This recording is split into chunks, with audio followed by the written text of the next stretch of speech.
So again, my name is Jerry Beaton, and on behalf of the City of Hope William and the State Department of Ecology, I would like to welcome you to tonight's joint scoping meeting for the environmental impact statements for the expansion of the Westway Terminal Company's bulk liquid facility project and the Imperium Renewables bulk liquid facility proposal. Quite a mouthful there. It is important to note that these are two separate EIS processes, but because of their similarities and since their applications were submitted in the same time frame, the agency decided to conduct a joint scoping process. All scoping comments will be considered for both of the proposals. This is the second of two public scoping meetings. The first was held last week in Hoquiam. It was last Thursday. We had a great meeting there in Hoquiam. I see some folks here tonight that were at that meeting. I think we had a little over 100 people, maybe 110 or so. In total attendance, some 48 people that came up and offered oral comments to us. So it was great turnout, great representation from that area. The scoping period for both of these projects began back on April 10th and will conclude on May 27th. So as you can see, we're pretty early in the process on this, just the scoping part. And the scoping through the entire EIS process is like, step 3 of like 48 steps. So we're very early in that whole process as well. So don't think that this is your one and only opportunity to provide comment to these agencies regarding these proposals. The co-lead agencies, the City of Hope William and the Department of Ecology, are here tonight to hear what you think should be studied in the EISs for these two proposals. So that's kind of the basis of the scoping. It's not so much whether you like or don't like the project. I know you all have opinions, and that's great. What they really want to hear from you tonight is what should be studied in those EISs. Like there's some 18 different elements that could or should be considered. That's identified in the State Environmental Policy Act. Everything from traffic and air and noise, et cetera, et cetera. So the essence of the scoping, why they're out here tonight and why they were in Hopewood, is to get some of that local reflection, that local input about things that you would like to see studied about these two proposals. And we're pleased to see so many of you here tonight. We want to share your thoughts with us, and we really want to hear from you as we did in Hopewood. Again, we had a really good turnout there.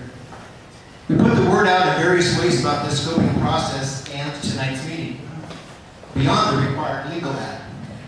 We notified media the week before scoping began, posted information on Ecology's website, and made it easy to find by putting a link on the site's front page, and we've been promoting meetings on social media.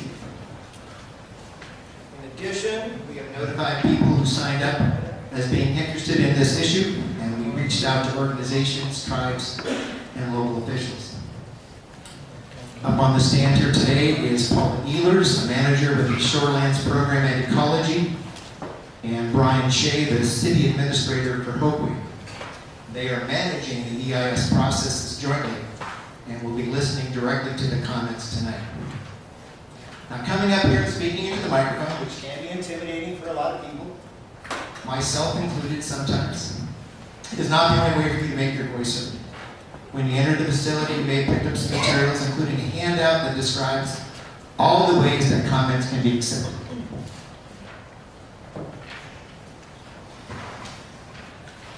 I think it looks like this. So it talks about all the different ways in which comments can be accepted, in addition to having ground rules for tonight's meeting. If you didn't get one of those, you're welcome to pick it up on your way out.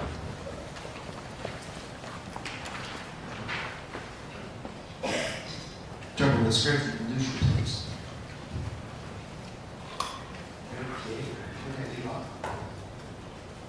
Okay, here we go.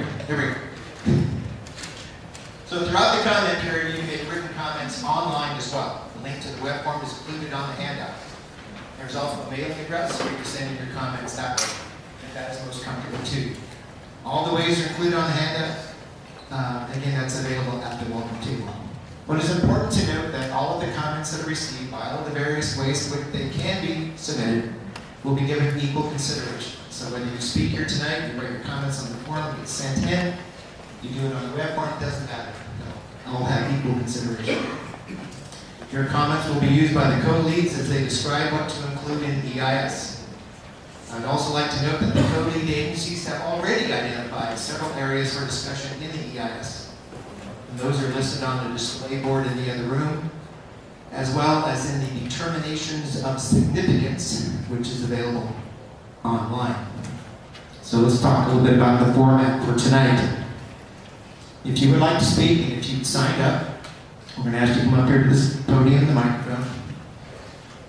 We have a microphone for amplification purposes, and we also have a digital recorder that will capture your comments. Each speaker will be given 2 minutes. I know that doesn't sound like a lot of time, but it depends on how you can optimize that time and make it as useful as possible. Just be very specific about what your comments are. Be specific and succinct and to the point, and that will help move things along. I think we have anyone, only maybe a couple people out of those 50 people that weren't able to finish in their 2 minutes. Ground rules. Also in that handout, you found our written ground rules for tonight, but I will go over them just briefly here for you. And they're also written up here behind me. So why is it important? Well, it's important that we follow all of them for all of us to have a safe and effective public meeting. It's important so that we can all have your voices heard and that we create a safe and non-intimidating environment for everyone, and so that we can take the maximum number of comments possible here tonight. Intimidating behavior that will not be tolerated include, but is not limited to the following: confronting, blocking, or interfering with attendees when they approach, enter, or engage in a scoping meeting venue. I'm not aware of any issues that preceded tonight's meeting, so we're already good there on that front. Conduct rallies or demonstrations at the entrance or within the scoping meeting venue. Again, no evidence of any problems there. The agencies will monitor the number of people entering the meeting space. Looks like we have plenty here today. And based on the safe capacities of these areas, may close the space to additional attendance if facility capacity is reached. When people depart, a space becomes available, more people will be allowed to enter, but again, we're not at capacity.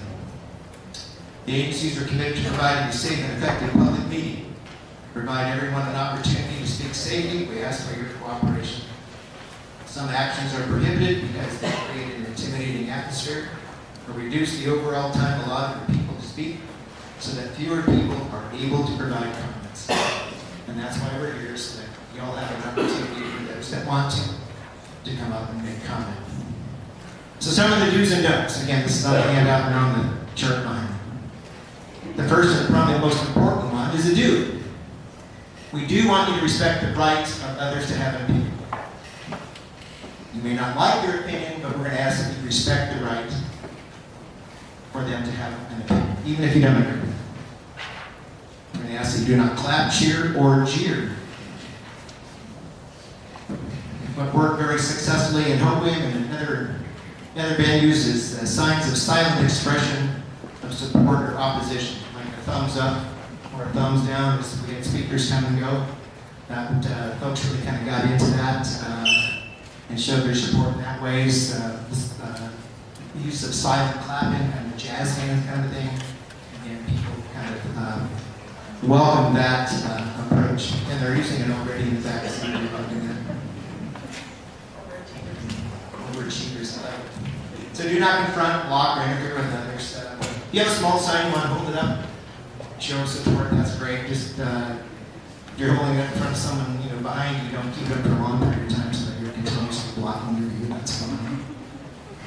Again, please use your 2 minutes effectively.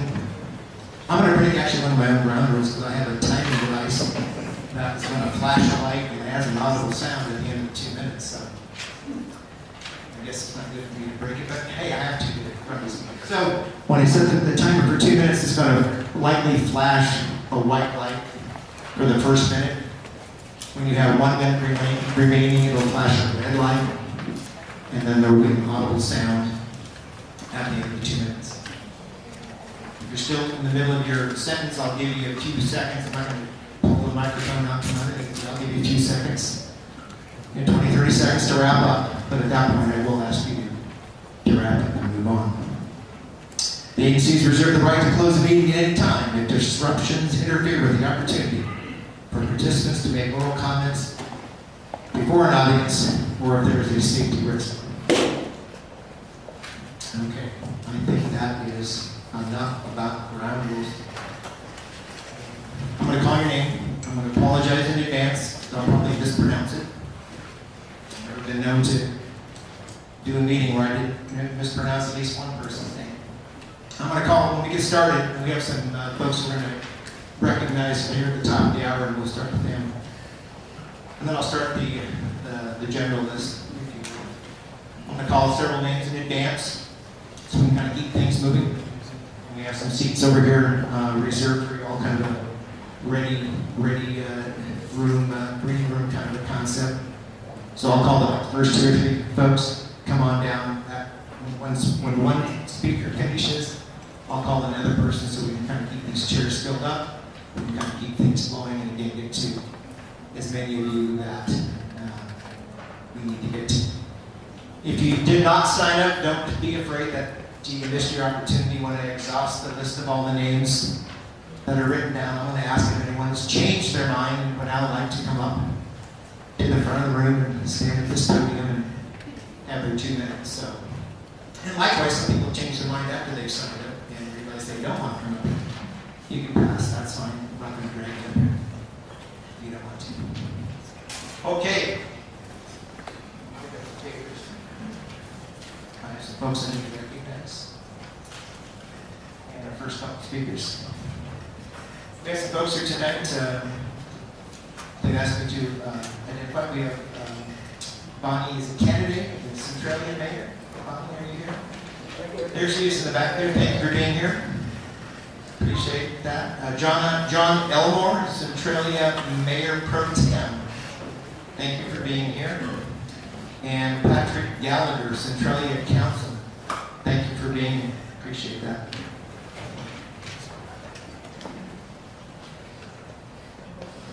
Next we have, and this will start our speakers, list of speakers. We will call the first 3 speakers, and these are all elected officials in some capacity. First we have Tyson Johnston with the Quinault Indian Nation, is that correct? You want to come up here, he'll be our first speaker. We also have David Herrera with the Skokomish Tribal Council. And again, David, if you want to come up and get into the hot seat there. And then we have Frank Gordon, County Commissioner from Grays Harbor. Oh, you were close enough. You didn't have to jump up. He's following the rules. I appreciate that. That's good. All right. Okay. With that, Tyson, come on up and make sure this turn on. If at any time you can't hear the speakers, just give me a signal, and I'll make sure that you move a little closer or speak a little louder or anything like that. Sound check. Is this good? All right.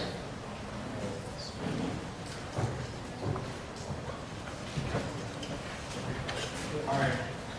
The Quinault Indian Nation holds inherent rights throughout the Chehalis Basin equal to or greater than any other government. The federal government describes treaty rights as the supreme law of the land, as defined in the United States Constitution. The Quinault Indian Nation is dedicated to the protection of our people, the continuity of our culture and communities and ecosystems that sustain us. As such, we, the duly elected members of the Quinault government, which there's several of us present tonight, stand before you to express our adamant opposition to the construction of the West Wayne and Imperium storage facilities and any other crude oil facilities in Grays Harbor. While our written testimony and a few of our remarks here this evening will address the EIS before you, we submit that these proposed projects are, in actuality, a nation-to-nation issue due to the impact of the proposals on our treaties and the federal trust responsibility. These are our comments this evening. The natural resources which we co-manage are clearly jeopardized by immediate and cumulative impacts of these proposed developments. Quinault expects a full and realistic accounting of all potential impacts to our rights held in trust by the United States. Our treaty resources are priceless. However, the EIS must include a comprehensive economic assessment of all fisheries and the environments that support them that would be affected by train disasters, storage tank failures, or tanker disasters.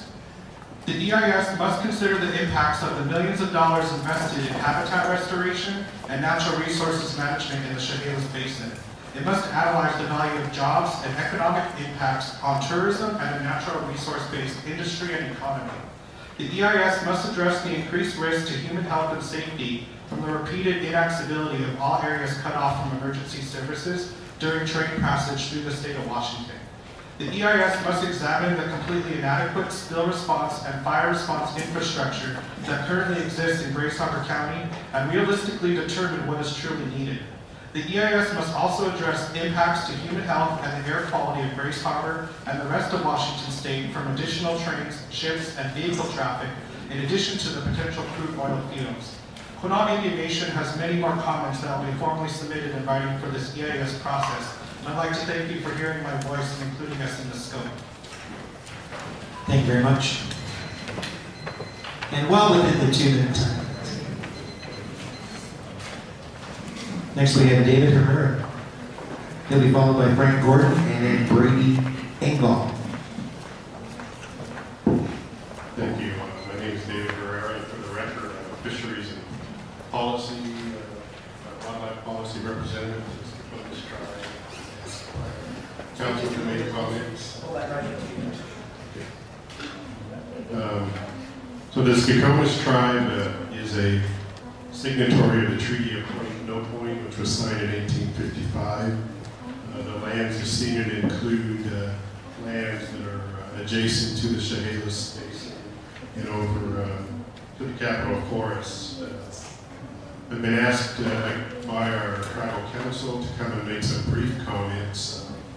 We would provide specific written comments during the EIS process. I'll focus my comments on the impacts in the EIS. The tribal treaty rights are rights to use these natural resources, and so the EIS must assess the impacts, any and all impacts of this project on our ability to not just have those resources available to enjoy or look at, but resources available to use for the purposes that our ancestors reserved those for. The impacts to lands, to water, to air, to the landscapes that those resources rely on, again, have to be assessed in the EIS.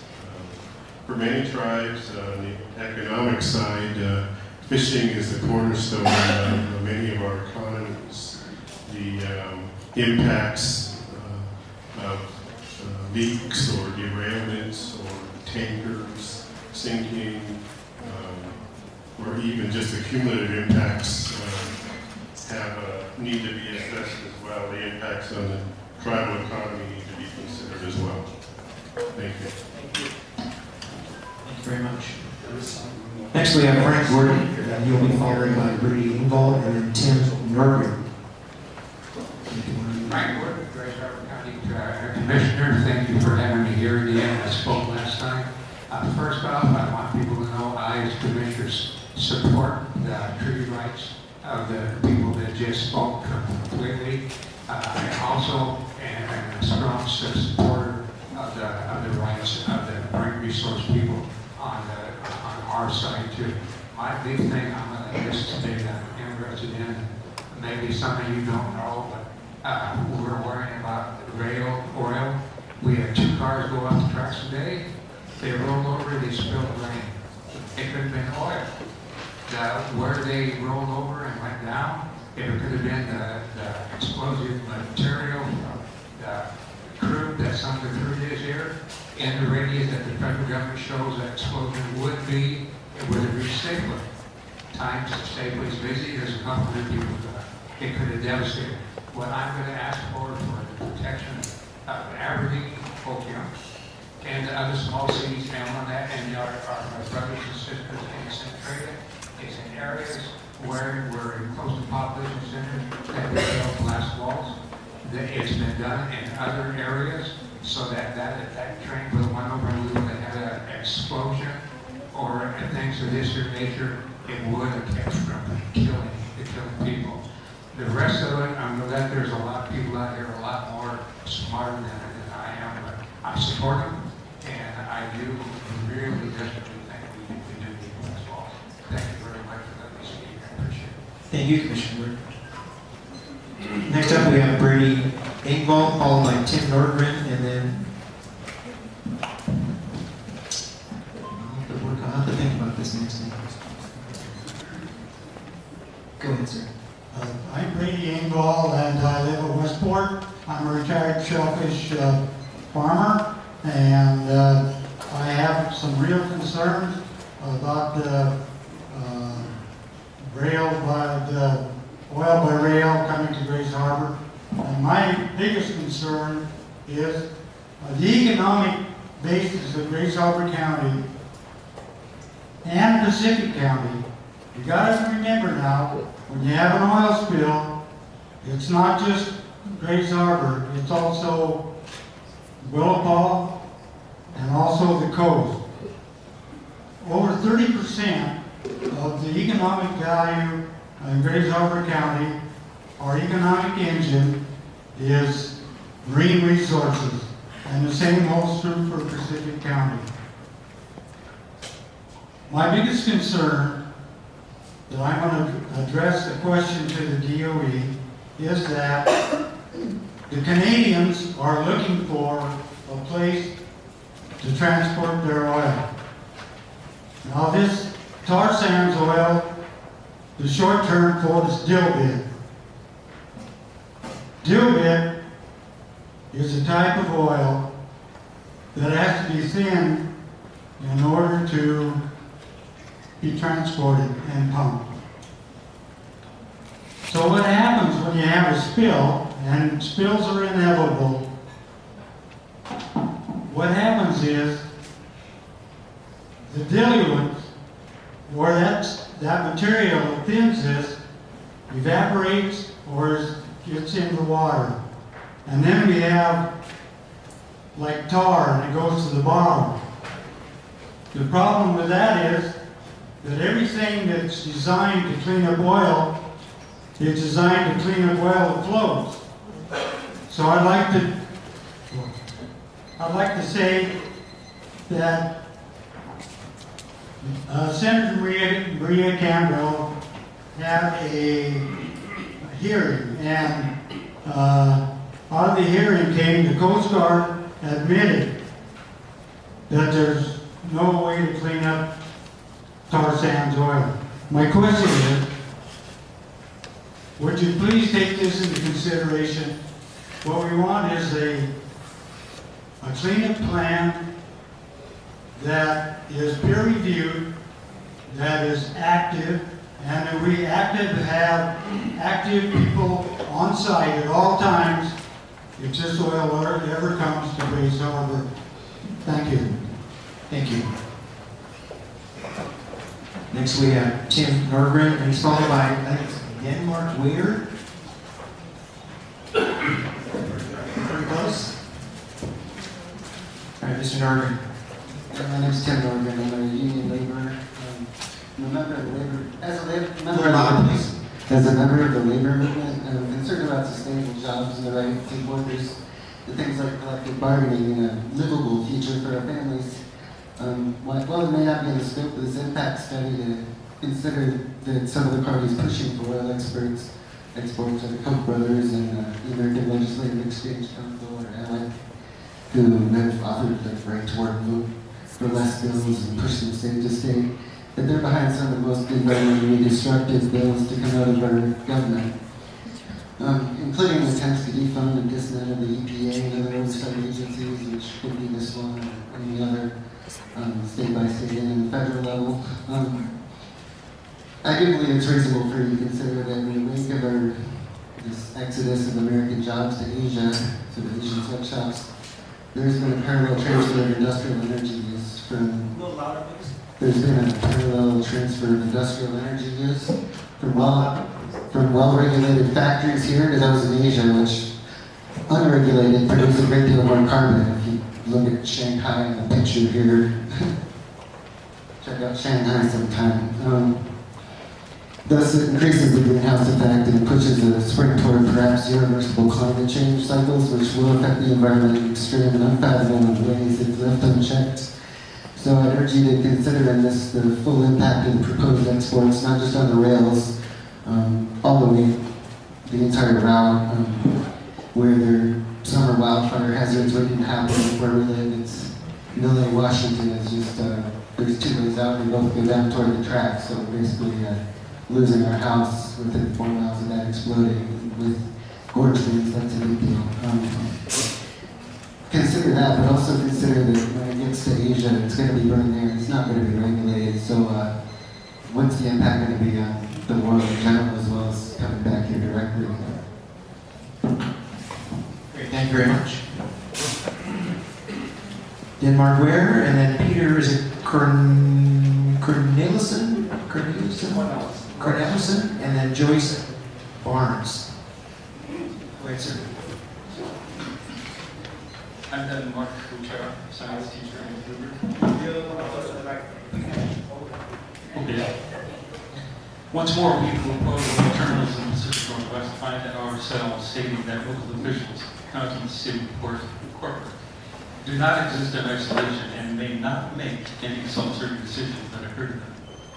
I realize that science is always way ahead of society, but how long is it going to take for certain people to get it and to act as if they get it, that everything is connected, and by extension that everyone is connected?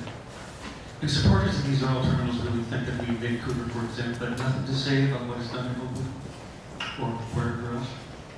How do supporters of oil terminals plan to receive their explosive oil? By train? Apparently so.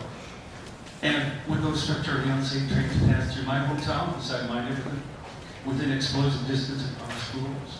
Apparently so. We have nothing to say about it? Think again, we have plenty to say. We have already forced acknowledgement that Bakken crude is explosive, that oil transport cars are unsafe, that big oil intends to export American oil, that for every new job at terminals, many more jobs will be lost elsewhere, and so on, including that, despite absurd denials, climate change is real, and people are suffering already, and that suffering would increase. Only intelligent response for us in this great Pacific Northwest is to stand strong and to lead. For our magnificent region, for continued economic growth, for safety of citizens, especially children here and not yet here. For our sisters and brothers around the world with whom we share this priceless planet, of which I am sure we have only one. Ecology, it is incumbent for you to give these oil terminal proposals appropriate treatment. Why? Study wide enough to encircle the globe and to embrace all people.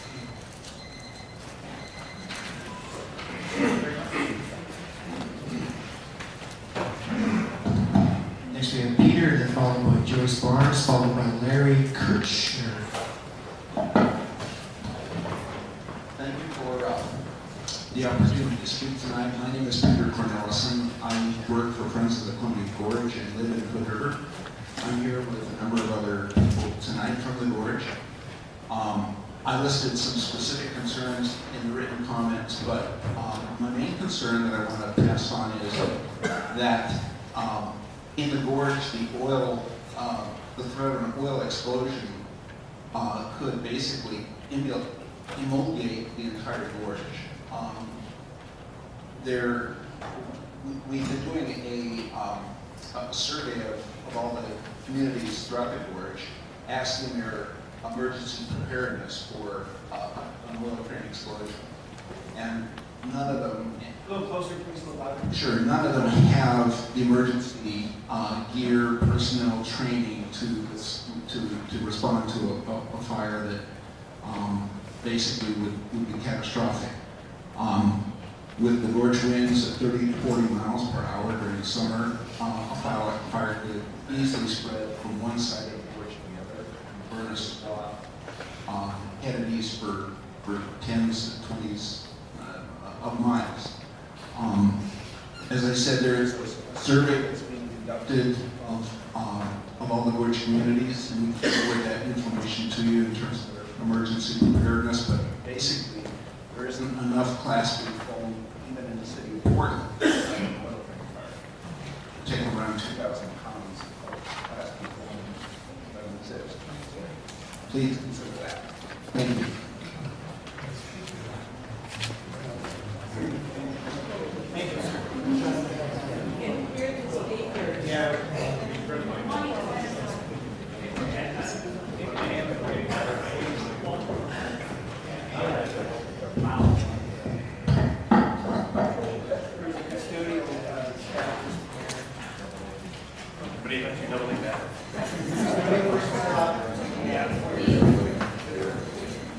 We'll give him my microphone. You don't want to hear me getting We weren't going to say that. Read your minds. This is my first. Okay, who did I call up next? Oh, I understand Joyce Barnes is passing on the, so that will bring up, you're saying this is, Testing 1, 2. So we gave him my microphone. Okay, so Joyce Barnes, I understand. Yes. Can Peter repeat the last part of his speech about the Class D phone for all the people who didn't hear it back here? Yeah, sure, come on. I'll allow that. Yeah, just the point is that to put out one of these oil train fires requires a Class B type foam, and there isn't enough of it in the gorge or even the city of Portland to put it out. There is some at the Portland airport, but not enough. So. I think on these microphones you need to speak like right into this piece of As much like this. more like this, okay? And again, if you feel better just taking that microphone out of the holder and holding it, that works for me if it works for you. Okay, Joyce has decided not to speak. That brings up Larry Kirshner and then David Macaranis. Will be following Mr. Kirshner. Speak right. 2 minutes isn't very long, so I pared down my statement quite a bit. Up until now, we in Lewis County have been willing to say that fracking problems, environmental and safety issues related to transporting petroleum products by rail are not our problems. With the 3 oil terminals proposed to be built in Hoquiam, we no longer have the luxury to stick our heads in the sand. Currently, about 40 trains of varying lengths move through Lewis County each day. It's been projected that if the proposed terminals are built, there will be an additional 3 to 4 trains a day. That doesn't sound like much until you remember that each of these trains is from 80 to 200 cars long. The estimated rail closure at rail crossings is from 20 minutes to 2 hours. Currently, between 2,000 and 6,000 cars cross the crossings, the train crossings, SR 506 at Vader, Winlock at Walnut Street and First Street, in Appleline at Washington Street. There are 4 at-grade crossings in Chehalis, and Centralia has 5 at-grade crossings.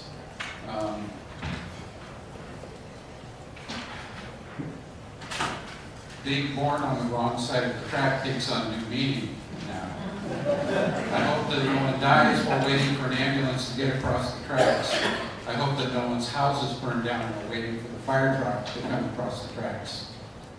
While there may be some increased employment in Grace Harbor and elsewhere, I see absolutely no advantage to the people of Lewis County in being exposed to the inconvenience and dangers of these potentially fatal oil-carrying rail cars. State legislators whose districts contain a refinery say this is a done deal. They think that profits of the oil industry always outweigh the wishes of the people. Despite us being told that you're only interested in the EIS, and don't care whether we like or dislike this project, I'd like to remind you, and the people of Lewis County, that in the early 1980s, the people, including here in Lewis County, became aware of another dangerous product that's being shipped through our communities by rail. The Department of Defense and the nuclear arms manufacturers were shipping nuclear bombs through all these communities adjacent to the rail tracks from Amarillo, Texas to Bangor, Washington. In 1983, the Agape community was formed to watch and log the movement of these deadly trains. Information was spread along the rail lines from community to community. Direct action of many kinds were carried out, including sitting on the tracks and physically stopping the trains. I would hope that similar action by the people will not be necessary, and those politicians enthralled to the oil interests will fail in this project. If not, the voice and actions of the people will be heard. Thank you very much. Next up, we have David Mascarenas, is it? And he'll be followed by Arthur Grunbaum. David Mascarenas, 517 Laurel Drive, Everett, Washington. You know, if this project were allowed to go forward, if this project were allowed to go forward, it would not only affect Grace Harbor County, it would also affect Puget Sound. And it wouldn't be not if, but when this catastrophe happened, based on what's been going on throughout the United States, it seems like weekly. Now, Puget Sound is paying the pollutants or having to help pick up the tab for cleaning. If the record of these oil companies continues on where they have this catastrophe, they simply declare bankruptcy and they walk away. And that leaves the taxpayer picking up the tab.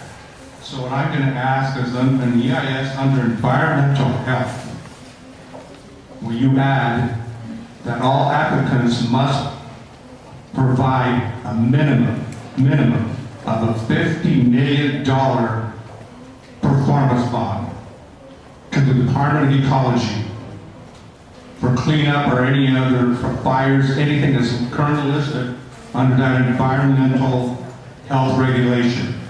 Now, ecology fines all the time for pollutants.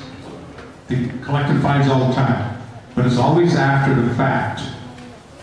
So everybody knows how bad oil is. It's a new ballgame for oil, like the tar sands cannot be cleaned up. I think everybody knows that. And I hope our Department of Ecology, the state of Washington, are a lot more smarter than other states who are caught on that it's a scam. And you got to get the money up front from these people. So I'm asking for that minimum of $50 million performance bond to be added onto that for the cleanup of these things and to pay people. Like a good example on the fall, the oyster growers will be killed by this. Out of that fund, they should be compensated. In other words, we should not pick up the tab while they make all the money and we take all the risks. So $50 million bond. Thank you so much. Thank you, sir. Next, please. Next we have Arthur Grunbaum, followed by Linda Orgel. Is it Orgel? Orgel? Arthur. My name is Arthur Grunbaum. I'm the president of BOG, Friends of Grace Harbor. I will be sending in more extensive comments by the comment deadline of May 27th. The number of scoping meetings and length of comment period is inadequate to review the impacts of these three proposed projects.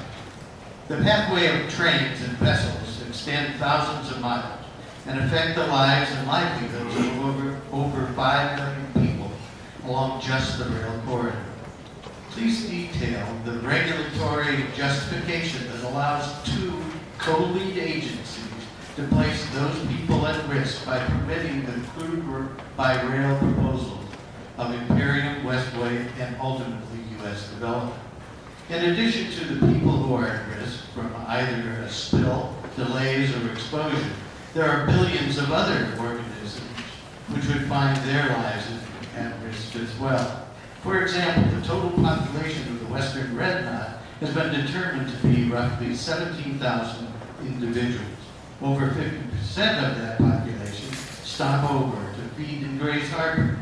What would be the cost to the marine resource and other industries of the red knot or other species became an endangered species listing.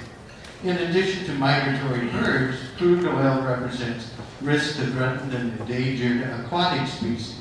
For example, the green sturgeon, smelt, and the bull trout. If a spill causes the additional listing of these species, how would this affect treaty rights in the immediate area, and how would this affect the tribal, commercial, and recreational fisheries along the coast, within the estuaries and along the rivers and other aquatic habitat? The geographical response plan for Grays Harbor was recently updated, but it appears to be based on slack tide, a short period in the tidal conditions, where the water has no movement either way in the tidal stream. How could this same GRP safeguard under other tidal influences, wind, wave, or storm surge? What is the cost of trading, John? Thank you very much. Next up, we have Linda, she'll be followed by Patricia Owen, and then Peter Wright. Is it gonna work? Speak right into it. Okay. My name is Linda Orwell. I live in Aberdeen, Washington. My written comments will be incorporated by May 27th by reference with Friends of Grays Harbor. The communities impacted by the transport, storage, and shipment of crude oil are absolutely unprepared for the devastation that will come with these actions. Bringing crude oil by rail through our communities and to the edge of the estuary is a disaster that cannot be mitigated. What guarantees will be in place so that no person, animal, or fish will be harmed by these actions? What are the guarantees that will be in place so that rail companies will be held accountable for any failure to provide safe rail lines, bridges, storage areas, and crossings along the route from North Dakota to Hoquiam and the open ocean? What is Imperium and Westway's liability towards loss of jobs in our communities due to explosions, fires, and/or spills? What guarantees will be in place that Imperium and Westway will not declare bankruptcy when their actions cause economic harm, death, and destruction to communities along the rail line? If you cannot guarantee any of these things, you should not approve these projects. Thank you very much. Patricia Owen. And she'll be followed by Peter Wright, and then Ken Ferguson. Hi, I'm Pat Owen, and I'm a nurse and a grief counselor for Assured Hospice here in Centralia. Right into the microphone. And first of all, I would like to say thank you for the honor of being able to participate in the democratic process. I appreciate that. I have two main concerns. The first is the fragile estuary and the pristine waters around the proposed project. And my second concern is about the shipping of the oil by tanker, by rail. And I'm going to speak to the second just simply because that's the area in which I have experience. Our family farm is located between Wenlock and Castle Rock in Lewis County. We've lived there for about 30 years, and in the time that we've lived there, we've experienced three major derailments of that train on the Burlington Northern Main Line between Portland and Seattle. Now, these were derailments that caused manual cars, the rail cars, all over the roads. It shut down the rail and vehicle traffic for weeks following that. Fortunately, there were no toxic chemicals aboard at that time.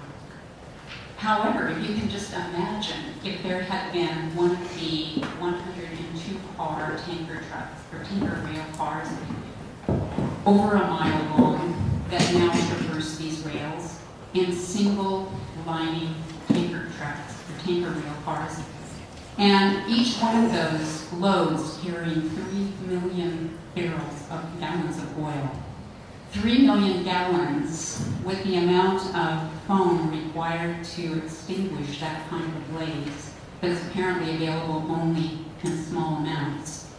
In small communities that have very minimal emergency response. So this is a huge concern. I believe that the risks to the health, the welfare of our citizens does not outweigh the benefits. The benefits do not outweigh the risks, excuse me. And because the benefits are just to a few. So please have the courage to just say no. Protect our people and our pristine natural resources. Thank you. Thank you very much. Next we'll have Peter Wright, and then Ken Ferguson, and then Jim Chase. We all know what a drug mule is, right? It's someone who transports a poisonous, addictive substance across the border. It's incredibly dangerous work. They often carry the substances, or most often carry the substances inside their body in baggies made of condoms or the fingers of latex gloves. And they double bag them because if the bag breaks, they die of an overdose. On the two sides on one side are the people who produce the goods. All they care about is the money. They don't care about the mule, and they certainly don't care about the person, the consumer on the other side, who's addicted to the substance that they produce. In the present circumstance, the drug lords are using the Columbia Gorge as a drug mule. They're packing their strings of baggies, what's known as trains or tanker cars, at one end, and defecating out the substance at the other end in terminals that are poisonous and in which nothing lives. Now they'll argue that, well, unlike other drugs, heroin, cocaine, meth, ecstasy, coal and oil are legal. Well, 200 years ago, spousal abuse was legal too. Did that make it right? And child abuse was legal. Did that make it good? The difference is that in those days people talked, and it stopped some of the abuse, except the abuse within the home. And there the man was free to abuse however he wished. But eventually those children grew up and they could vote. And eventually those women got to vote and they voted. But tell me how the salmon are going to vote. If we don't stand up for them, who will? We don't have many options.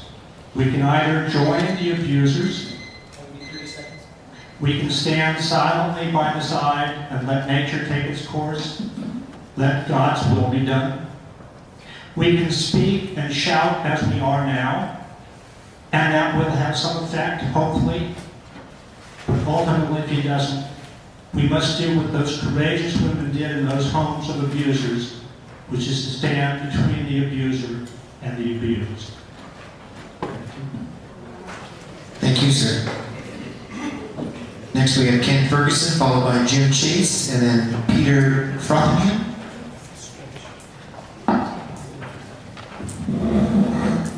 Hi, my name is Ken Ferguson, and I'm here to represent the People's Agency.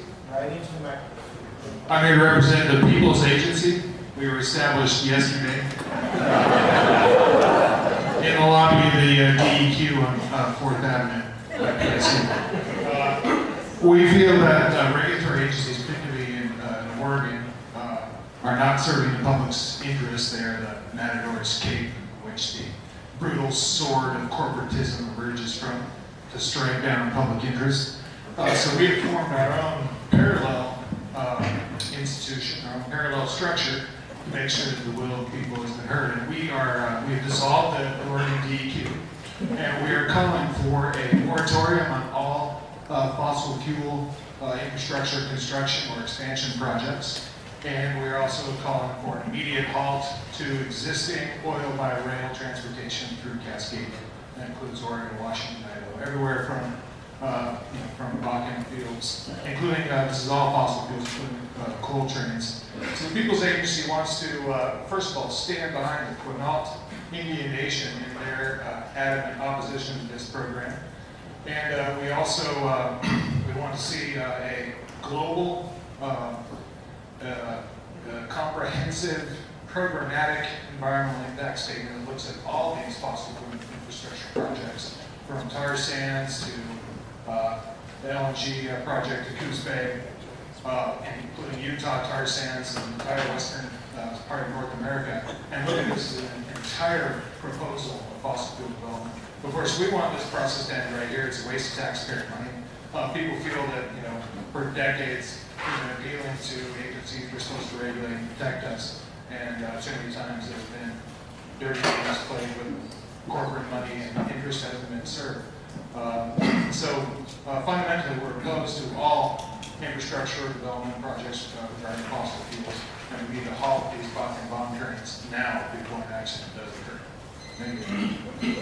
Thank you. Next, we have Jim Chase, followed by Peter Frothingham, and then Ryan Rittenhouse.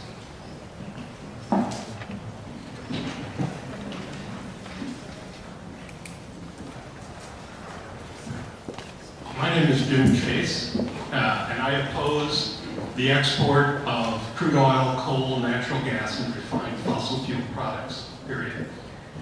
Disasters like earthquakes, tornadoes, school shootings, fires, and floods have taught us to prepare for the worst.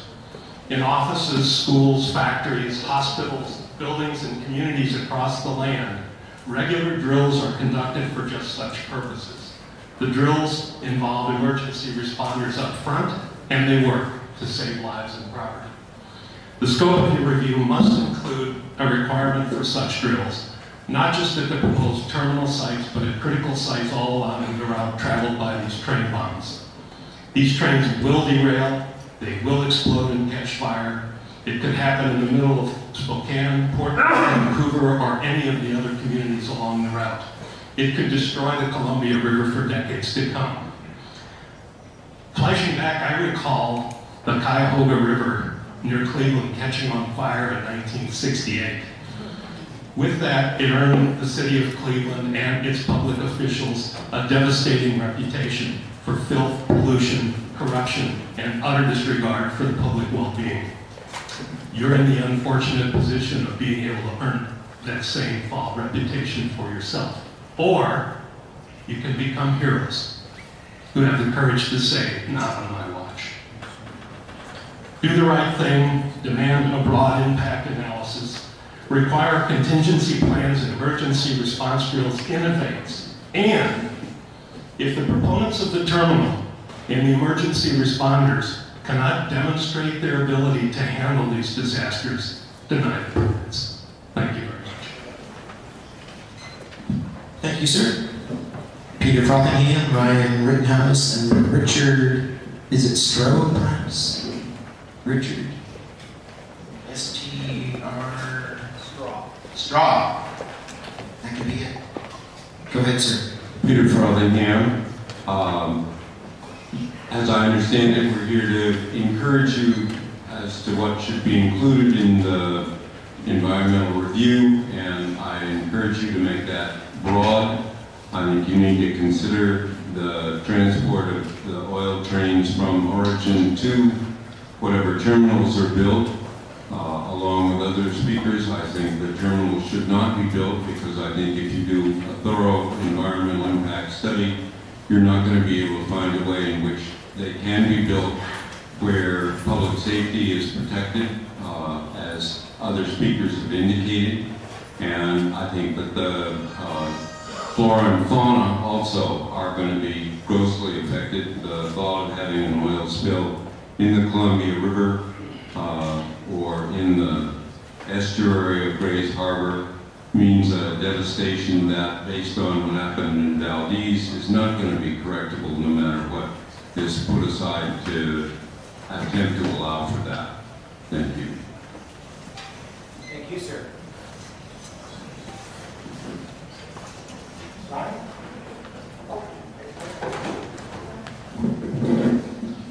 I probably won't have a problem being heard. All right. Thank you all for letting us speak tonight. My name is Ryan Rittenhouse. I work for Friends of the Columbia Gorge along with Peter Cornelison. And I would mirror all the comments that have been said so far already, since everybody who's spoken has been against the oil terminals. And if I could get a real quick show of hands of people in the room, who here is opposed to the oil terminal? There you go. I also want to let everybody else in the room know that I have petitions here to both governors. If you would like to sign them, it's for a moratorium on all oil trains. Please see me before you leave. We are very concerned, as you heard already, with that Friends about the impacts on the gorge specifically, but we are concerned with many other things as well. A lot of the things you've heard already, the climate change impacts. We really would like you to take a look at that in your scope. All the climate change impacts, from the mining of and drilling of this product to the transport after it's at this facility and the eventual burning of it on the far end. Looking at the global warming impacts in terms of the species that are going to go extinct, all that sort of thing. We're also very, very concerned with the fishing industry and just the well-being, the ecology of the fish and all the other natural systems throughout the gorge. We mirror the concerns of the Quinault Nation. We also want you to take into account the concerns of all the other native tribes that exist along these rail routes. That would be wonderful. We would also, you've probably also been hearing things in the news from the corporations behind these proposals saying that it's unfair, that they're being treated this way, that other commodities that get transported on the rails like grain or things like that don't have to undergo this, and there's a very good reason for that. Is because when a grain train overturns, just like one did yesterday, it doesn't explode and kill hundreds of people, or dozens of people like one did in Lac-Mégantic last summer. So if anybody makes that argument to you, I hope you don't pay attention.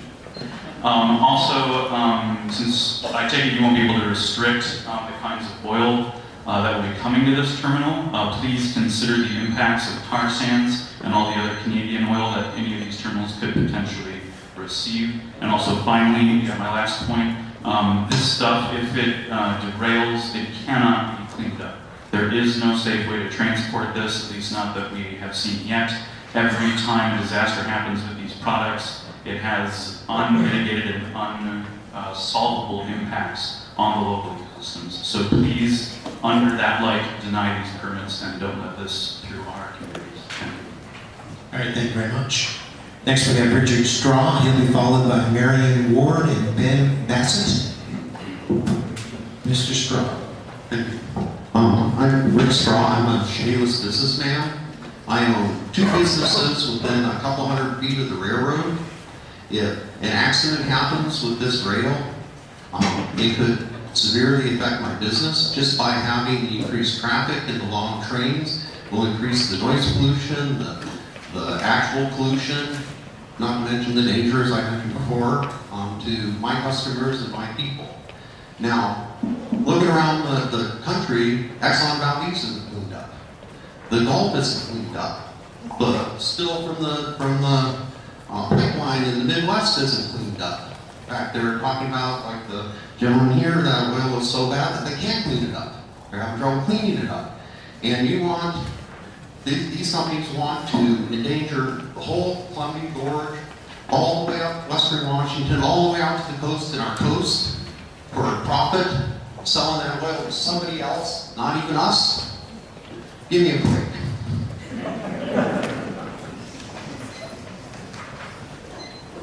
Thank you. Next we have Marion Ward, followed by Ben Bassett and Max Wood.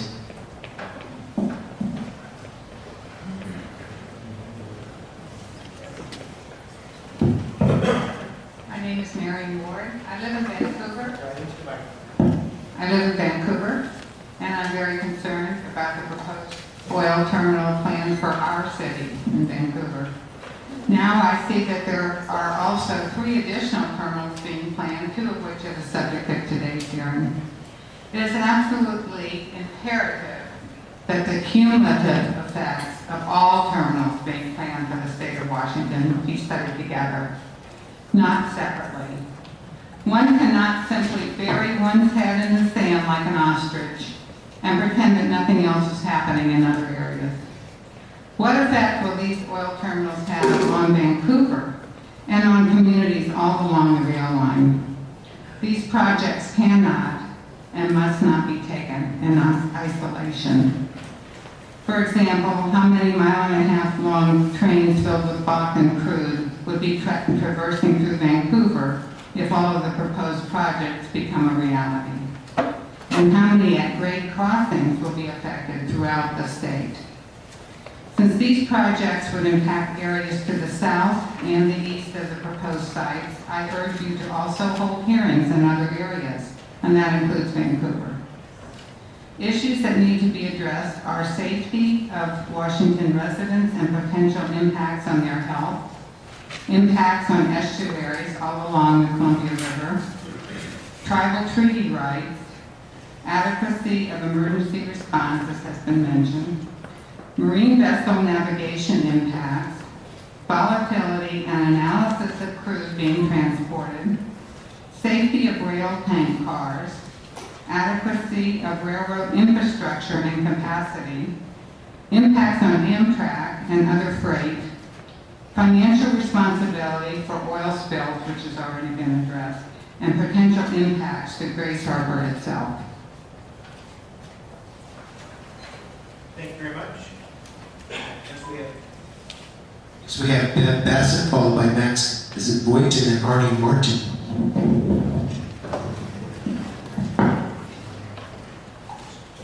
My name is Bev Bassett, and I'm here from Olympia to say that this proposed tar sands oil transport and export venture, which I oppose, is global in scope of adverse effects because fossil fuels are the primary cause of climate change due to greenhouse gases.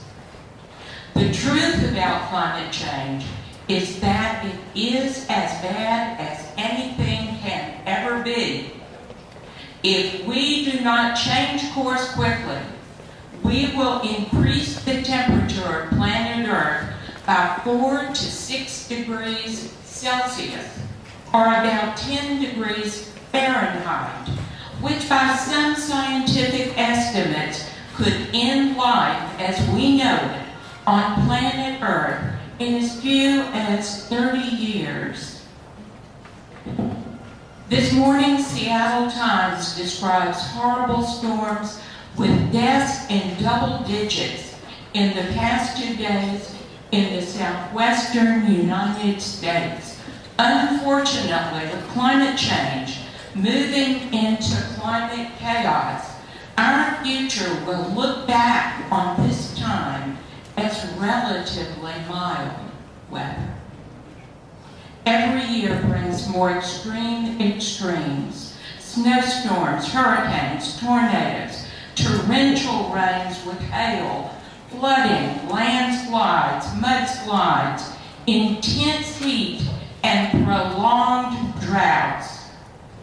Bad times are here, and they will only get worse. The absolute last thing we need to be doing is extracting, transporting, or burning fossil fuels. Only fatal stupidity and blind greed would allow oil trains in our communities. Thank you, ma'am. Max, is it Vogt? He's followed by Arnie Martin and Wilbur Wood. Hello, my name is Max Vogt. First of all, welcome to Centralia. Thank you for coming. I own a real estate company here in Centralia because I'd like to speak a little different take on this. First of all, I'm curious. I'd like to ask what benefit there is to both Centralia and Lewis County for the increased train traffic we're going to have. Will we receive fees? Will we receive taxes? Will we receive business from this to compensate us for the fire permits we're going to have to build on the other side of the tracks, or overpasses or underpasses that we can't afford? But mostly I want to bring up the question about real estate values. This is something that we've talked about, but in our town, if you live on the east side of the tracks, which is East Centralia, or out east of Centralia, won't property values go down if your property can't be accessed, or if it's inconvenienced during the day a lot? I have 2 quick examples about this. One is I know of a family who has a house and a business both on the north side of the tracks and east side of the tracks, and the traffic now is getting so bad they're thinking about selling and moving out of Centralia completely. We can't lose residents. Our economy is struggling, and we're trying to bring people here, businesses, Another example, a person wanted to move their very successful business into a facility just north of the tracks, and they went to sign a lease and check out the facility 2 times, and they couldn't get there because it was a 20-minute wait because of the tracks. So they're not going to be moving. That business is not going to happen. So my concern is real estate values, and I would like them, the committee, to investigate that. What happens when a town is divided by railroad tracks, by railroad traffic, and you can't get through? What's going to happen to people's homes, the values for selling, for buying, and our economy in general? Thank you. Thank you. Arnie Martin, Wilbur Wood, and then looks like maybe Fritz Luter. My comments are very specific. I'm speaking in opposition to the Imperium Renewables Project. The Imperium Renewables Project is on the SEPA documents on the ecology website. It says that the tanks, storage tanks, will be supported on 75-foot long piles. This has not been revised on the ecology website. They say the current tanks are on 75-foot deep pilings, therefore it'll be okay for this crude oil tanks. Well, the next door neighbor, Westway, uses 150-foot deep pilings. Their current geotechnical survey is for an area more than 100 feet away and farther from Fry Creek. They need a new geotechnical survey.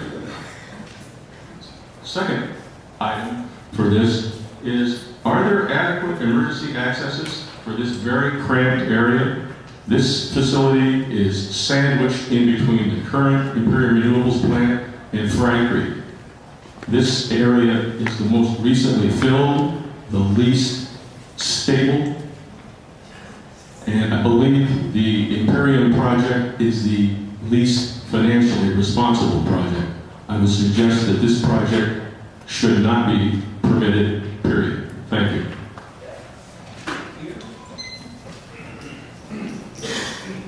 Mr. Wood. Hi, I'm Wilbur Wood of Vancouver, Washington. I've been a taxpayer for 69 years. My concern is about taxpayer liability for the oil transportation project. I'm not a lawyer, so I'm not telling you how things should work. I'm raising some questions. Who will pay for damages for a major railroad accident? According to what I read, the railroad operator is liable for all costs in the event of an accident up to an unlimited amount. Oil producers and owners have no liability as long as the oil is on the train. Now, corollary to this, my question is, will the company that has the position of railroad operator have the resources to cover a major accident? If BNSF is the operator, yes, they have resources. However, if the operator is a no-asset corporation that rents tank cars and contracts for locomotive and track owners to move the tank cars, then there are no assets to cover the cost of the accident. Then we pay. Is this not a possible scenario? If it is, will provisions be made to guarantee that the railroad operator has the ability to pay for a major accident? There are similar questions about the transfer of oil from rail to storage to ships, and ships in the Columbia, Puget Sound. Thank you. Thank you very much. Is it Fritz? Is that Fritz? Thank you. He'll be followed by Pat Freeberg and then Alana Sistain. Hello, my name is Fritz Freeberg. I'm from Centralia, and you may notice I'm not exactly from this country or this culture. And let me put it this way, I have worked for the railroad, I have worked in oil refineries, and I have worked on shipping, and all sorts of forms, good, bad, and different. Right into my. Now, my problem was with the rail units itself. Each rail train, whether it's oil, coal, whatever it may be, because they're unit trains. and the unit trains to an extremely amount of larger damage on the track itself. Right into the microphone, please. The unit trains, like I was saying, do a lot of traffic damage on the rail itself. So they need to be very well maintained. And the rail line between Centralia and Aberdeen, Hokiam is in poor shape. Now the other part in the oil refinery system itself, where you have a small harbor basin, like you have down at Aberdeen, Hokiam, that can be accommodated properly by impoundments on a small scale. And in fact, if you do use a rail car to bring oil to a terminal like that, that too can be done on a terminal basis, where each rail car is actually almost like in a dry dock type situation. So a lot of that kind of spillage can be prevented at the terminals. On the track itself, between one terminal to the next, I don't know. Some areas in Montana are bad, some are good. Same thing, I've been all over the country, all the way back to Minneapolis. Now the other part I would ask is on the cultural differences. People have made the comment of not using fossil fuels. What other alternatives do we have? You have wind, you have solar in certain areas that works, in other areas that don't. In the areas like up in the northwest here, on the coastal, you can use the tidal basins to use power like they do in Holland. That's the only other option you have. So that's my comment. Thank you very much. Next we have Pat Freeberg. Hello, I'm Pat Freiberg. I'm from Vancouver, Washington. I'm a retired educator. And I urge you to look at comprehensively all issues relating to this proposal. Specifically, I'm interested in the track space to accommodate the increased rail traffic. Right now, the track space is insufficient for the number of trains traveling along the Columbia Gorge through Vancouver and all points north. Amtrak trains have become noticeably delayed, often 30 to 60 minutes between Bellingham and Vancouver. Grain shipments from eastern Washington have been backlogged due to the increase in oil train traffic. And now, Westway and Imperium propose adding to the current congestion. My friend lives in a residential neighborhood that lies between the East-West Railroad and the Columbia River. There are 2 points of entry into her neighborhood, and they are about a quarter of a mile apart. Each entry involves crossing the tracks. Yesterday, she waited for a half hour out on the highway, waiting to get into her residential neighborhood, while both entrances were blocked by the same static train. Her comment to me was, "It's a good thing I wasn't home needing emergency medical assistance, because they would have had to wait out there for 30 minutes too." My point is, Burlington Northern just isn't ready for additional rail traffic. They're not ready for what we have now. Thank you. Thank you. Alana, followed by followed by Zoltan Grossman, Robin Moore, and then Constance. Yes, I'm Alana Steike in Vancouver, Washington. There are so many things wrong with building more oil terminals. I could talk about unsafe cars, oil spills and explosions, or a big oil's callous disregard for safety and well-being of their workers. I might mention that rail traffic is so backed up with coal cars and oil tankers, the grain is rotting on the ground in the Midwest, and farmers are still waiting to receive the supplies they need in order to begin spring planting. I also won't talk about how the CO2 released by burning this fuel is contributing to the demise of life as we know it on our planet. Instead, I want to talk about diesel emissions. As a retired RN and one who has asthma, I am concerned about the number of people who are sickened by the air that we breathe. If all the oil terminals are approved, there will be 5 or 6 trains a day, each with 3 locomotives passing through our communities.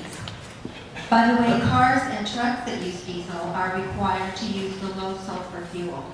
Trains and marine vessels are not. Diesel exhaust is one of the most widespread and toxic substances in our air. It contains nitrogen oxides, sulfur dioxide and polycyclic aromatic hydrocarbons, as well as many cancer-causing substances. It is a major source of outdoor air pollution. The World Health Organization reported that air pollution killed 7 million people in 2012. It is now the world's largest single environmental health risk. I'm also concerned about the vapor releases or burps from the cars. These are unknown and unregulated. As you study the proposed oil terminal, please consider the cumulative health effects of all the proposed coal and oil trains on all of the communities along the route. Thank you. Next we have Zoltan Grossman, followed by Robin Moore, I believe it is, and then Don Snakey. My name is Zoltan Grossman, a geography professor at Evergreen State. Mr. Shea, last Thursday in Hoquiam, County Commission candidate Al Smith challenged you to cease and desist on the Grace Harbor terminals. I concur that this expensive process can be best avoided by Hoquiam dropping all permits. It must be stressful to go up against such strong public opinion in your city, where no one testified in favor of the project last week, a no-hitter. It must be unnerving to find out too late about all the safety and financial risks with Bakken oil, but it's not your fault, just chalk it up to bad timing. How were you to know when you accepted the terminals that 3 Bakken oil trains would explode in massive fireballs and the NTSB would issue a warning on explosive oil? Funny how the port and terminal companies didn't even know about this federal investigation until I brought it to their attention at the Ocean Shores Town Hall on November 14th. How are you to know that public opinion would turn so strongly against fracking, which is exempt from the Safe Water Drinking Act for a good reason? Not only are the fracking chemicals a secret under the Halliburton loophole, but now reports show that the oil shale often contains radioactive radium, and illegal dumping of low-level radioactive waste has become a huge problem in North Dakota. The EIS should explore this. How are you to know that virtually every news story about the Bakken oil boom would highlight the social crisis, extreme shortages of housing, increase in highway accident deaths with all the water and chemical trucks, a huge spike in sexual assault and prostitution, women not feeling safe, crime quadrupled, not enough jail space. The Bakken's unstable economy should also be included in the EIS. How are you to know that economic analysts now foresee that the Bakken oil boom is quickly turning into a bust? U.S. Energy Information Agency data shows that the Bakken's daily decline rate from their existing oil wells has reached a staggering 63,000 barrels a day. Production declines 44% in the first year of the average well. The Wall Street Journal reports North Dakota oil boom girds for slowdown because costs for labor and scarce water are so high. You're tying these new oil terminals to a sharp but temporary oil boom, but will these 21 new tanks be left empty after the upcoming and inevitable Bakken bust? The EIS should look at the entire oil corridor instead of looking at Washington as an isolated island, which doesn't make sense economically or ecologically. Finally, as I said last week in Hoquiam, by bringing these risky oil terminals, you're literally playing with fire. In D.C. this week, we've seen a huge protest of the Cowboy and Indian Alliance, traditional enemies standing together against the Keystone Pipeline. Here we have a Quinault alliance with commercial fishermen, which would have been unheard of 20 years ago. These people have already stopped the coal terminal, and they're going to stop your rail terminals too. It takes a man to admit that his timing might have been off, then to withdraw from the project with his dignity intact, and to relax a bit. Time to easy. Thank you very much.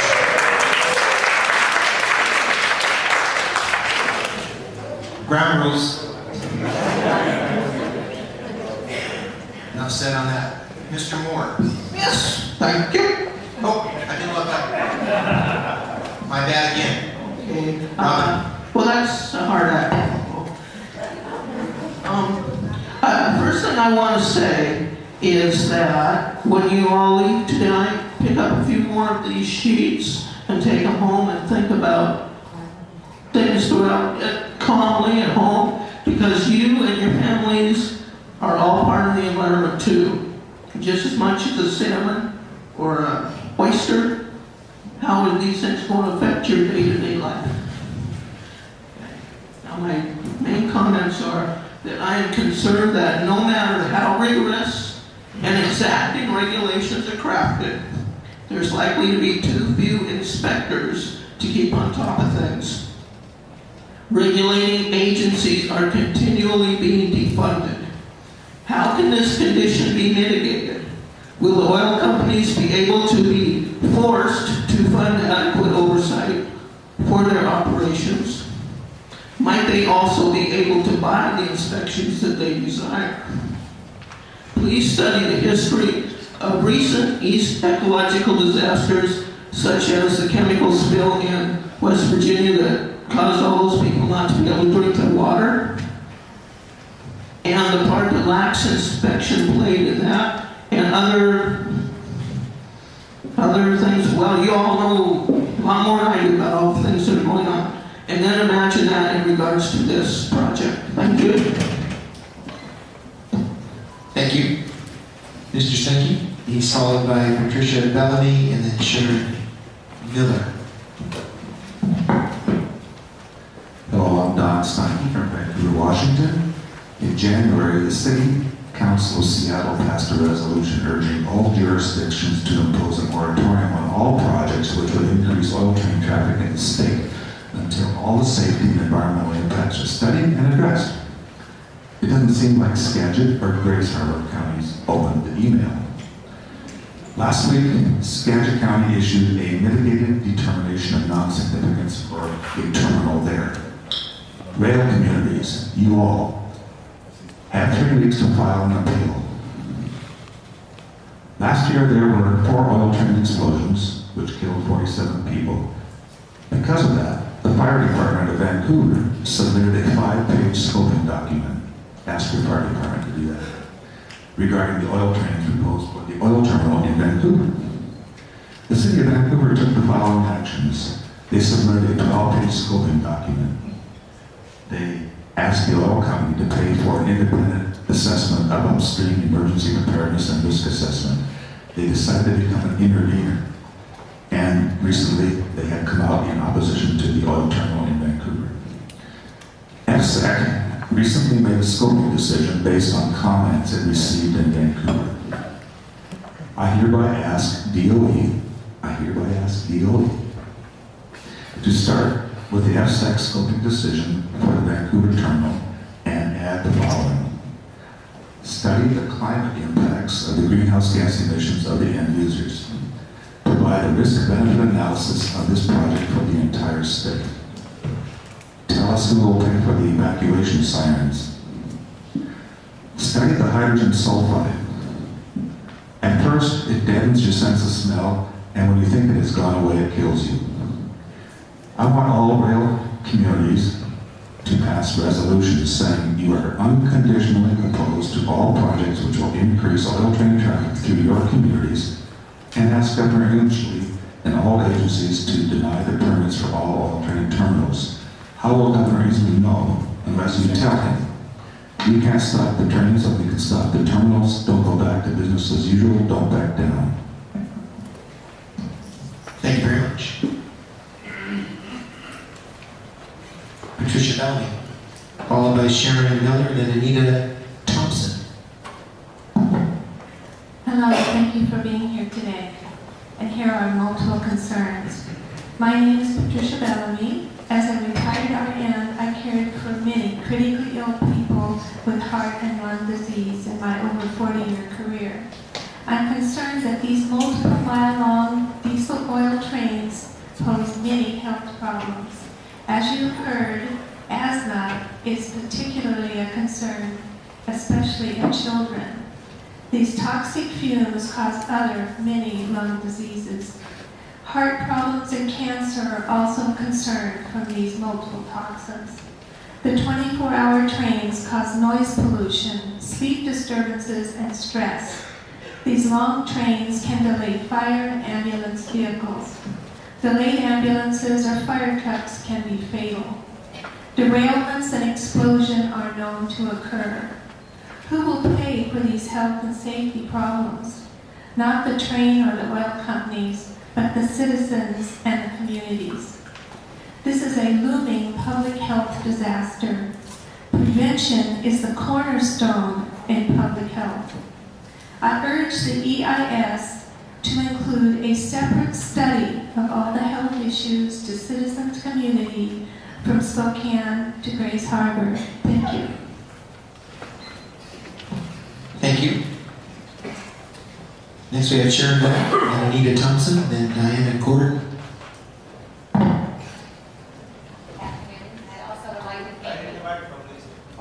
I also would like to thank you for being here to hear the concerns of us in our communities.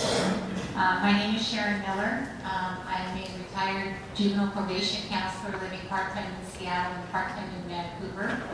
I have spent my life being concerned about the youth and their future, and I think this is going to be a big issue for them. I don't think that we can continue to build more fossil fuel infrastructure, and this would be still in that direction, and I think we need to stop it now.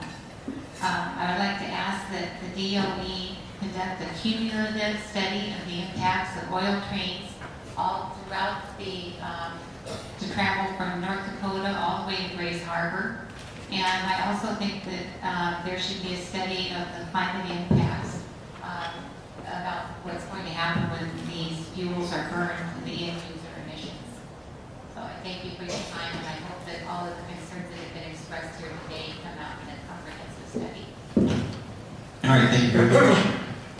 Next we have Anita Thompson, then Diana Gordon, and then Tom Gordon.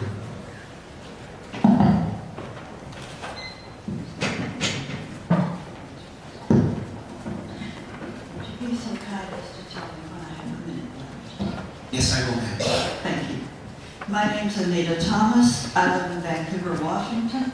I moved there from Dallas, Texas. I grew up in Wichita Falls, Texas. And I can tell you that the tornadoes, all the things that Wichita Falls has suffered are just a drop in the bucket compared to climate change. I am actually a climate change refugee. My hometown is now considering recycling its waste sewage water to drink because of the drought. These two states, Washington and Oregon, are the least impacted by climate change. It is absolutely as bad as your previous speaker told you. There are also numerous practical reasons to oppose the terminal outright and do the cease and desist. However, if you persist in considering it, then it needs to be as broad a scoping process as possible, not just with climate change impacts, but also with all the health and safety concerns. And I would add that as I understand it, Genesee and Montana will be running that short line. You have about a minute left, ma'am. Thank you. Which is the same company that was running the short line where the train derailed outside Aliceville, Alabama back in November. That one, by the way, had the newer, better rail cars on it. It exploded, it burned just fine. Okay, so I would be terribly concerned about that, especially considering, as I understand it, a train can derail on that line standing still if you've got a good rainstorm. So, that is the concerns of people on other sides of the track. I happen to be like a quarter of a mile from the track. I'm in the incineration zone. Many of you are friends. Do all you can to prevent this and the widest possible scoping. Thank you. Thank you, ma'am.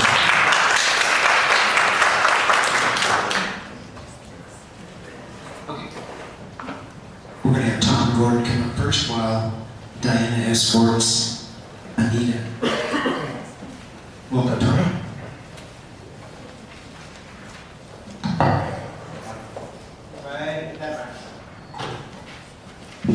My name is Thomas Gordon. I requested DOE study many of the possible impacts of the West Wayne and Purion projects in the Grays Harbor area. Several impacts are of great concern to me. We live in Washington, which is in the Columbia River Gorge, and several oil trains pass each day through our small town now. More trains will lead to even more of a possibility of an accident, such as Niagara last summer, the derailment in Alabama, and the derailment in North Dakota. both in our town and in the Grays Harbor area. We live in the earthquake-prone Northwest, and along the whole route from North Dakota to the Grays Harbor area, even relatively small earthquakes could cause landslides that could derail an oil train, especially along the Columbia River to Grays Harbor. These terminals and their proposed expansions are probably built on alluvial soils, which are filled in sediment from liquefying and cause oil cars to roll and holding tanks to rupture. In a recent meeting of the Geological Society of the Oregon Country in Portland, the geologists gave a talk about the earthquakes was asked what was the most dangerous place in Portland in the event of an earthquake. She responded without hesitation, that would be the tank farms along the Willamette River. She said there would be many possible ignition sources, including down power lines. There would be burning oil all over the Willamette River and the harbor area. The same situation might occur in the Grays Harbor area. Thank you. Okay, now we'll come back to Diane. And she'll be followed by, is it Mary Lee Cody? You'll be next up after Diane Gordon.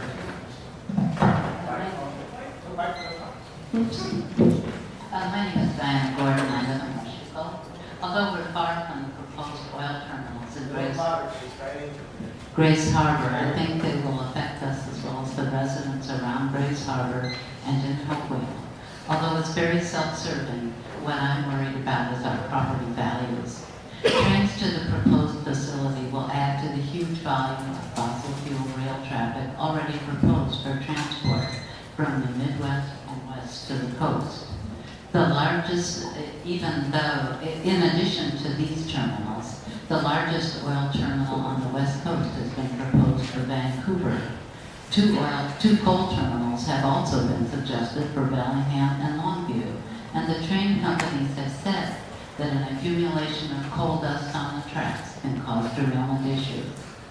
In February, there was a collision on the Mississippi River between an old oil barge and a grain barge a few miles from New Orleans. Although the incident involved barges, a similar spill could have occurred here. It wasn't a bad accident, but oil spilled into the river and produced a sheen which closed the river for 65 miles to all river traffic for 2 days, as well as closing the port of New Orleans. 65 miles is a long way to close a river, and 2 days is a long time to close a busy port. A spill of that size would affect a lot of people if it occurred here. I think now people see the Pacific Northwest as a clean, safe place to have a vacation or open a business and so on. I think it'll take only 1 or 2 similar mishaps to have an effect on our reputation.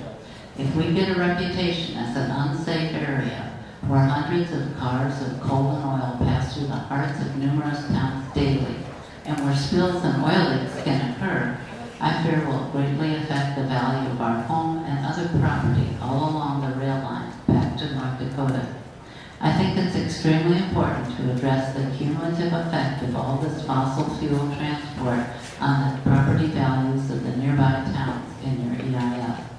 I fear that cities and towns adjacent to the tracks will experience a loss of revenue and have a much harder time attracting new businesses and tourism dollars. Thank you. Thank you very much. Next we have Mary Lee. And then she'll be followed by Phil Brook and Mary Riley.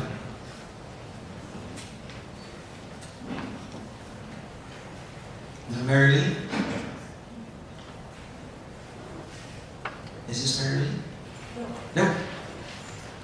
Okay, maybe she just stepped out. We'll come back at the end, see if she wants to jump in then. Phil Brook, Mary Riley, Mike Owen.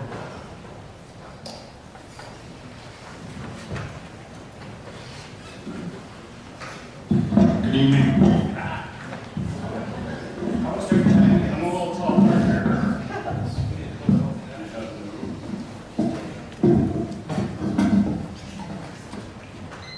Okay. I'm Phil Brook, and I'm a risk manager. I'll also tonight be submitting the signatures of 400 of my Centralia neighbors in opposition to these projects. Just in Lewis County, this crude will bisect our 4 largest cities.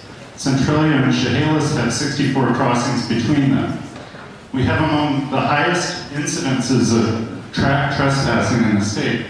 Just because an oil executive says safety is their highest priority doesn't mean this can be done or is being done safely. We know these train accidents are occurring 34 times more frequently than pipeline accidents for every barrel of crude shipped comparable distances. NTSB officials just testified last week that not only are the DOT 111 cars unsafe for this use, but the new and retrofitted cars are no better. Canada just voted to phase them out last week as well.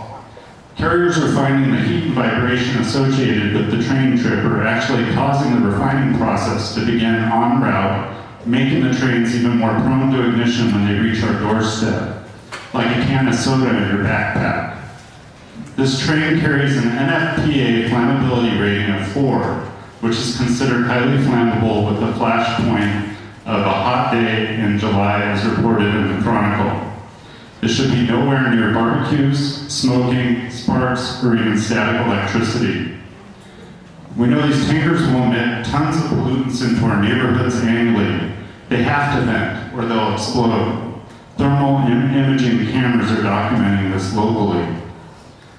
Federal officials in the Midwest are threatening to close down crude oil onloading operations until lethal levels of hydrogen sulfide are brought under control. Our children will be exposed to these health hazards simply by playing in their backyards, yet they won't have the benefit of occupational safety programs. It's important to note that none of these proposals limit the size of their future operations. These companies are pursuing dredging permits with the Army Corps so they can bring in super tankers into Grace Harbor, making it the cheapest and most convenient port in the lower 48 for export to places like China. It's a fact openly spoken about in the energy industry journals. Nothing about these proposals is about energy independence. The crude oil terminal in Oregon was just caught violating the terms of their permit, exporting, from what I understand, was 6 times their permitted amounts. The fine was the equivalent of 1 penny per barrel. Breaking the law is becoming a cost of doing business for these companies. I need you to wrap up, please. Yeah, You're waiting. I'm done. These proposals do nothing but hurt our communities. Thank you very much. Thank you. Next we have Mary Riley, and then Mike Owen. The Westway and Imperial terminal proposals in Grace Harbor will have significant impacts on my community, our waterways, and future of our state.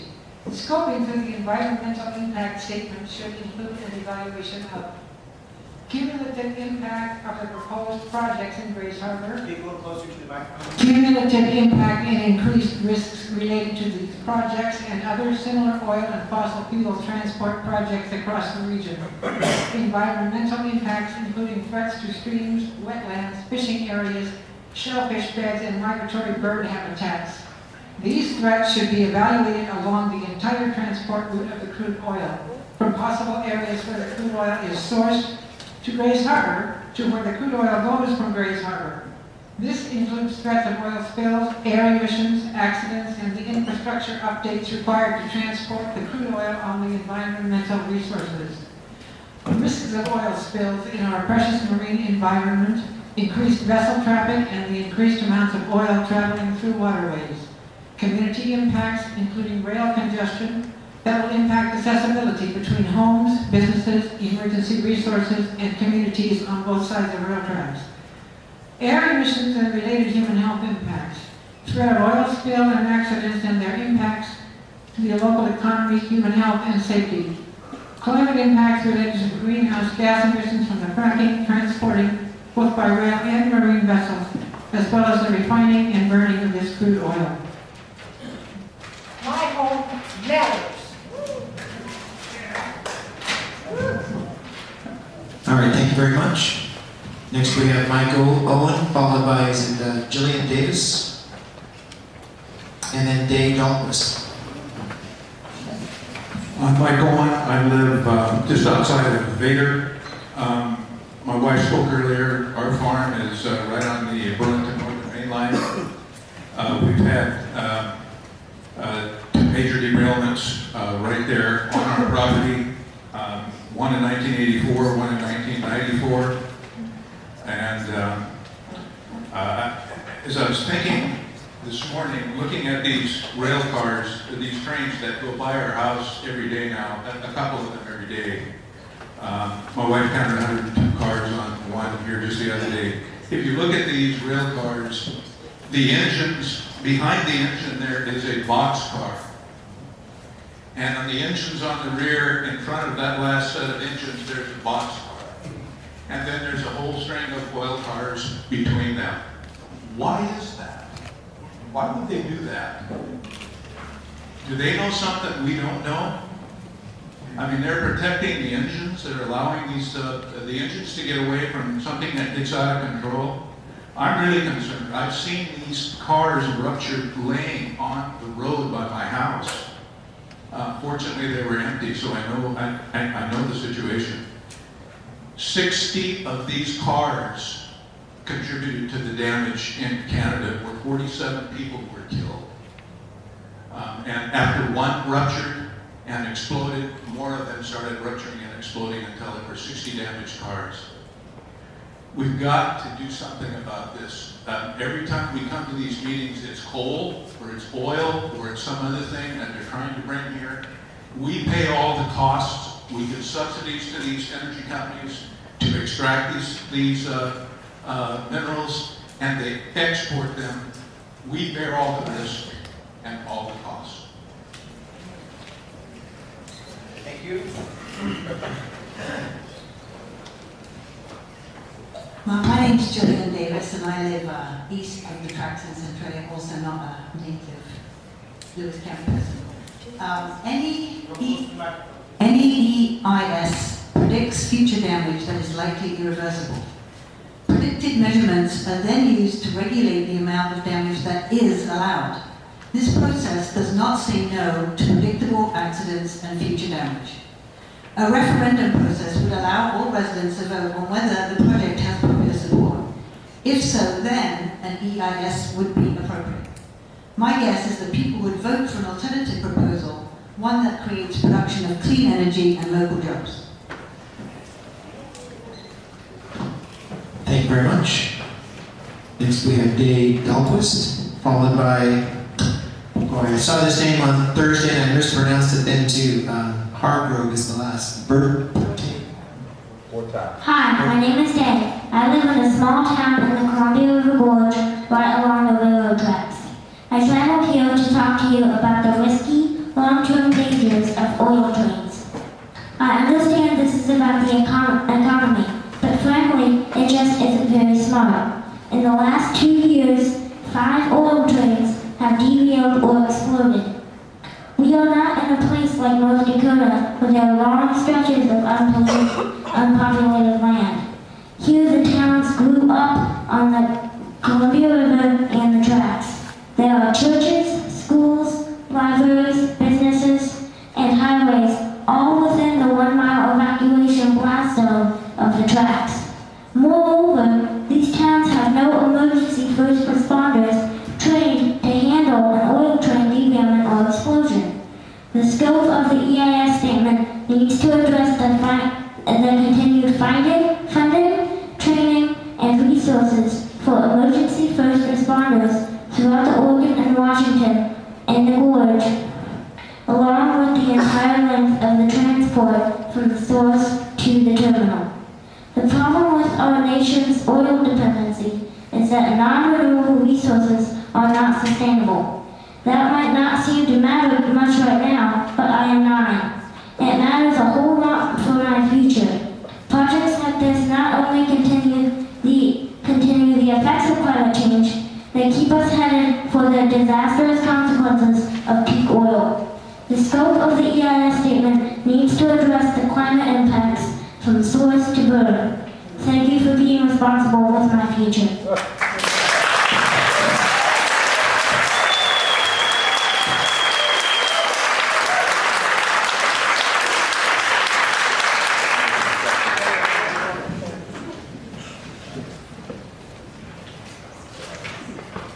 How do I pronounce that name again? Thank you. And she'll be followed by Carol Seaman and then Susan. My name is Wartime Hargrove. I live in Olympia. The focus of the EIS on the proposed oil terminals should be an analysis of the effect that burning the oil will have on the impending climate catastrophe. Last year, atmospheric carbon dioxide crossed 400 parts per million for the first time in human history. We are on a trajectory to warm the planet 4 to 6 degrees Celsius above pre-industrial levels before the end of this century. We do not know if humans can survive in such a climate. Westway proposes to transport 749.9 million gallons of crude oil per year from Grace Harbor. How many tons of CO2 will that add to the cumulative CO2 already in the atmosphere per year for the entire life of the project? Imperium Terminals proposes to transport 2.26 billion gallons of crude oil per year from Grace Harbor. How many tons of CO2 will that add to the cumulative CO2 already in the atmosphere per year and for the entire life of the project? Then add the CO2 from the third Grace Harbor proposal, the U.S. development proposal, not yet in the scoping process. The three proposals to transport crude oil from Grace Harbor should be evaluated together. Failing to do so minimizes their destructive potential. Finally, please analyze the catastrophic climate effects of all the fossil fuel transport proposals now before the Department of Ecology and the EFSEC. Add the CO2 from Gateway Pacific's 54 million metric tons of coal annually. The CO2 from the Millennium Bulk Terminals, 44 million tons of coal annually. And the CO2 from Tesoro Savage's 380,000 barrels of crude oil per day. You will find that you are being asked to permit a carbon bomb, which will blow the entire planet into irreversible climate chaos from which humans may not survive. Thank you very much. Carol Seaman, followed by Susan, is it Macomson?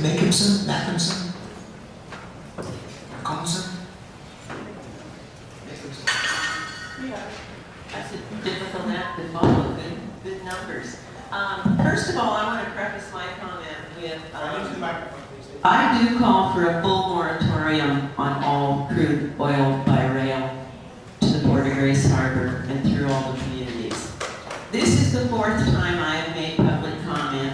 First two were written to Brian Shea, City of Hopeland, and Department of Ecology concerning the initial expansion applications last April and June for Westway and then for Imperium. I tried hard, I asked questions. Now I presented orally at Hopeland and now in Centralia tonight. I do hope someone is listening. I do hope someone read my comments that I had written earlier because that really encompassed all of my concerns. I have three concerns tonight.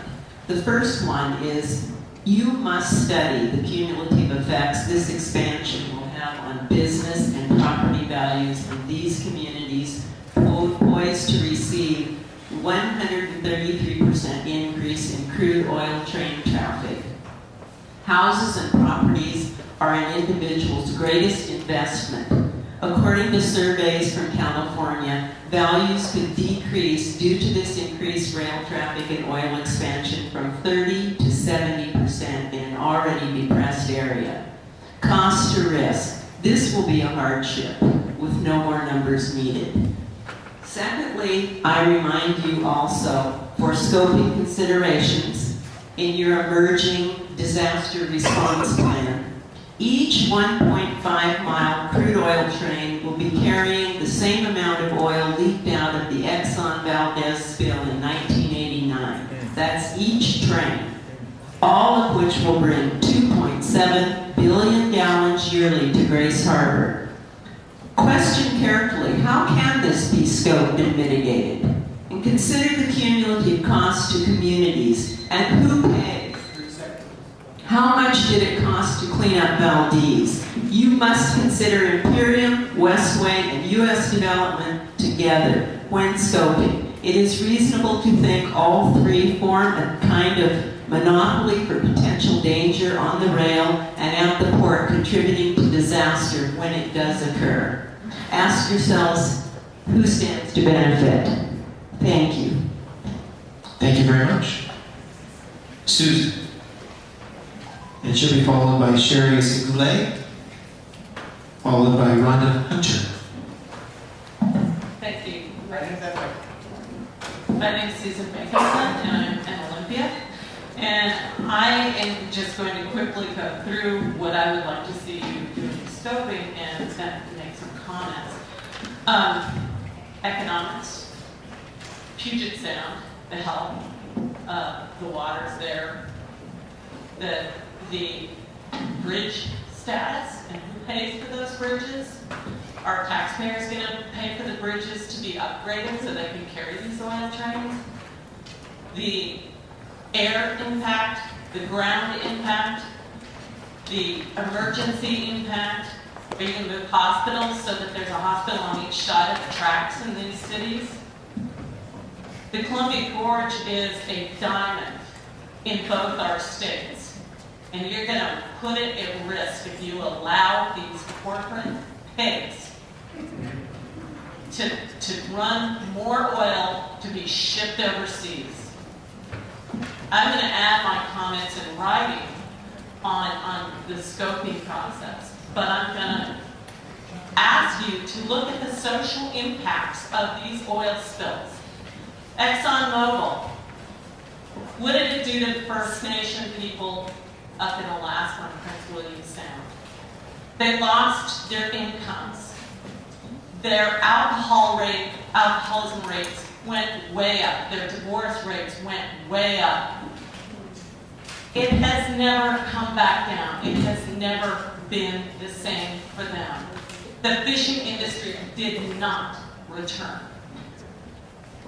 Now take a look at the Gulf and the damage, and look at Quebec and the damage, and the long-term damage for families destroyed, children dead.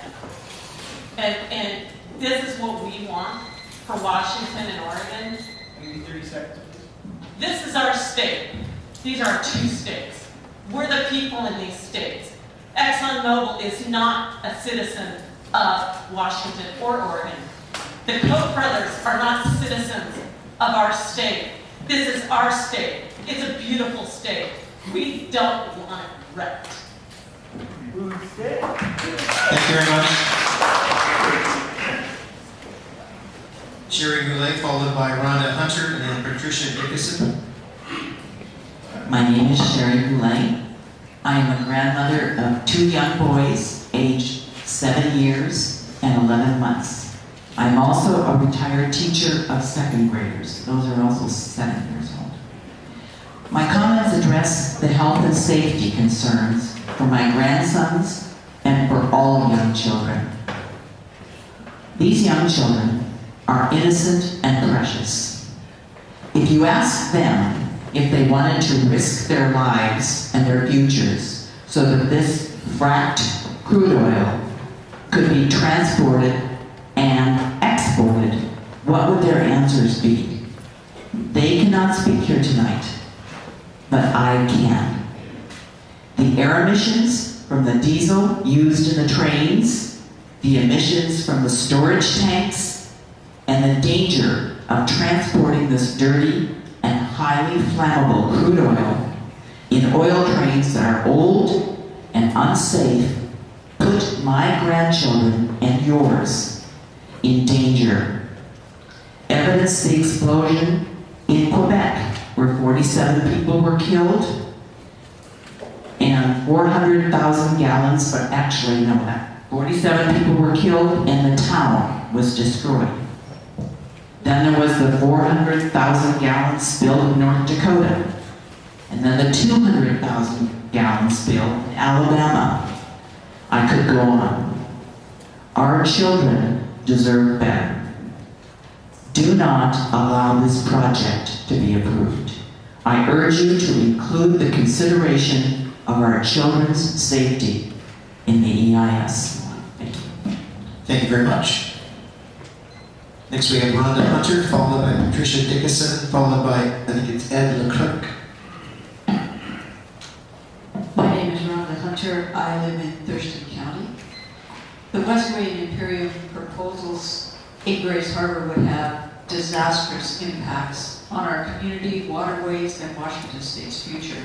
The EIS for these projects should study, 1, the cumulative impacts and increased risks of the proposed projects in Grace Harbor, plus other similar oil and fossil fuel transport projects like coal, all the way across our region.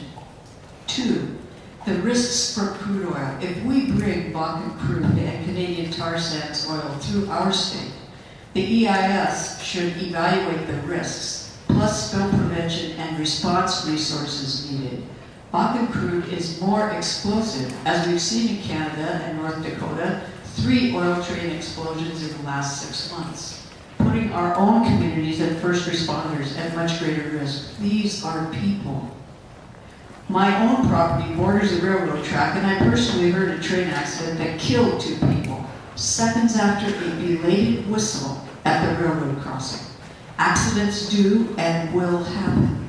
These oil cars will explode and burn. 3, please study the environmental impacts along the whole route, including threats to streams, wetlands, fish, and bird habitat from the crude oil source to Grace Harbor, to where the crude oil goes from Grace Harbor.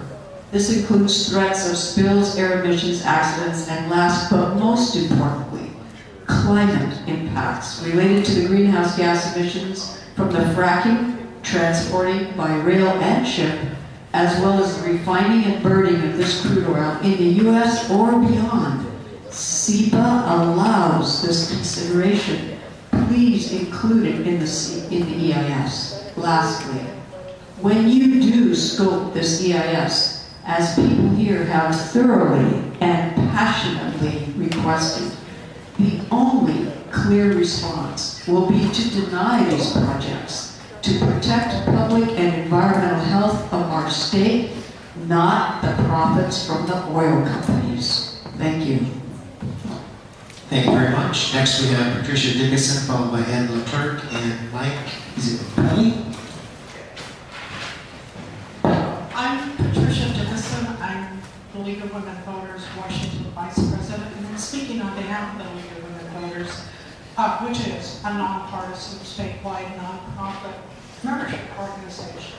We fill positions in multiple public policy areas and use them to advocate for public policy outcomes.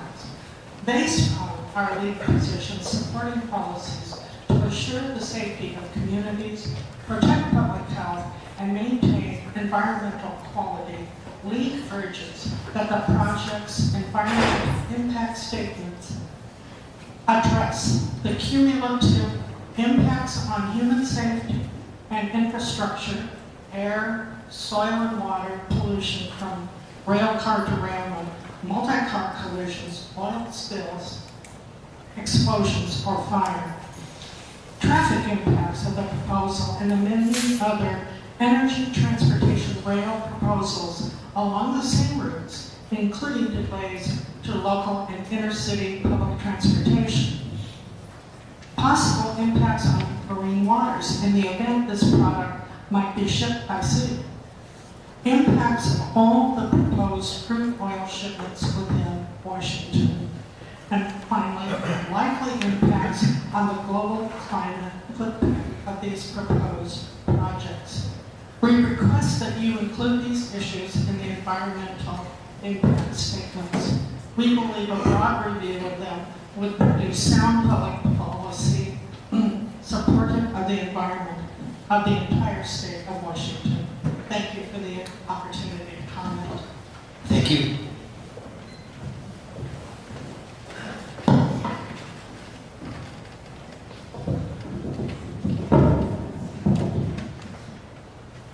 My name is Ed Leclerc, and I've always been of a mind that we should think globally and act locally. Well, we certainly are acting locally now, but in addition to being a citizen of Olympia, I'm also a citizen of Thurston County, of Washington State, of the United States, and planet Earth.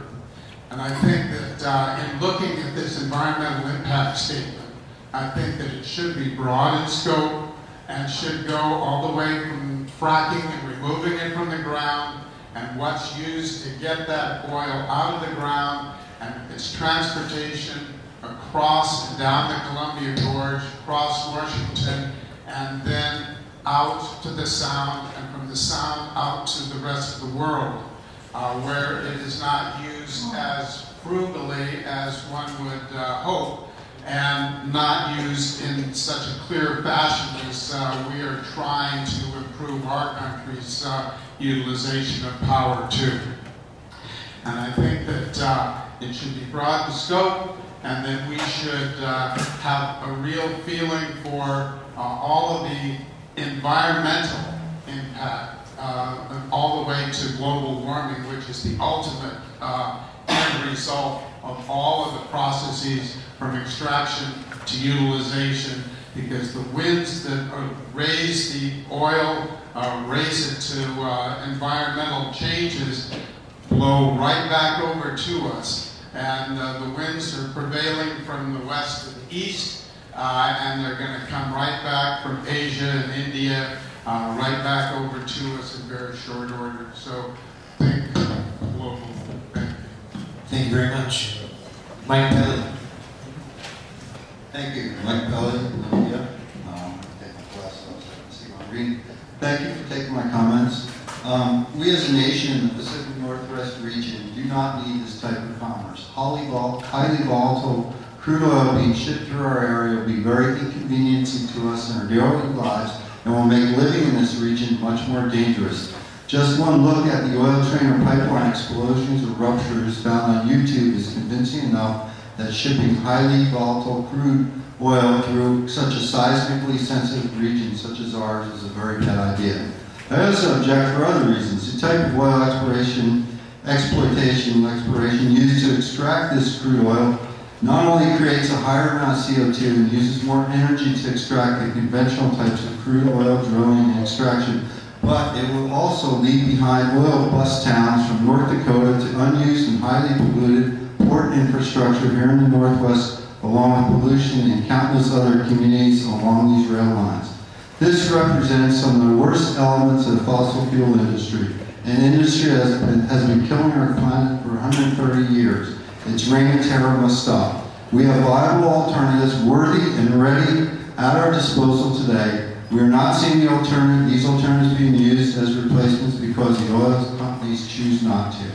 I want to ask yourselves this question: why allow global climate change to continue unabated, bring our communities and commerce into jeopardy? Why continue kowtowing to whimsy oil companies when we have so many clean, carbon-neutral alternatives like algae biofuels, solar, wind, wave, and tidal at our disposal today? Please, thank you, please say no to this crazy idea. Thank you very much. Before I call up Stuart Henderson, Carrie Griffiths, and Peggy, is it Brunton? Perhaps? 3 pages down, 2 pages to go. I don't know about your chairs, but these here are very uncomfortable. I'm going to stand and in place if you'd like to do it as well. Take a 30-second stretch break, and then we're going to call Stuart up. Again, don't go too far, folks. We're just a little over halfway through. We're going to get right back here in just a few seconds with Mr. Henderson and Carrie Griffiths.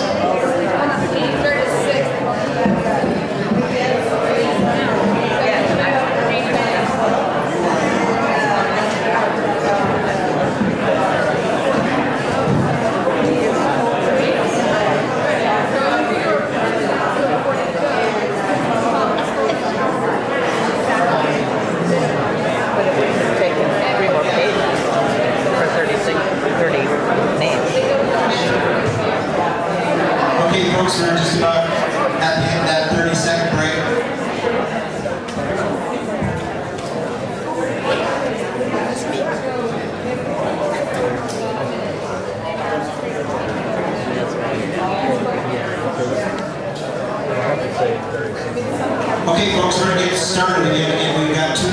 minutes to go.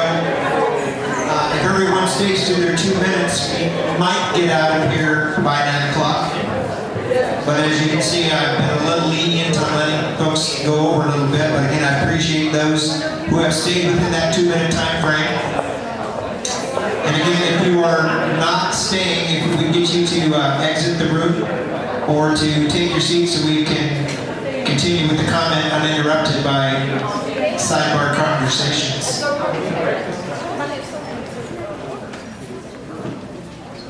Okay, we get you to take your seat. We're going to start again.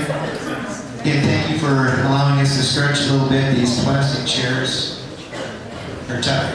Right, Brent? Yeah, okay. All right. Oh, should we go sit out there?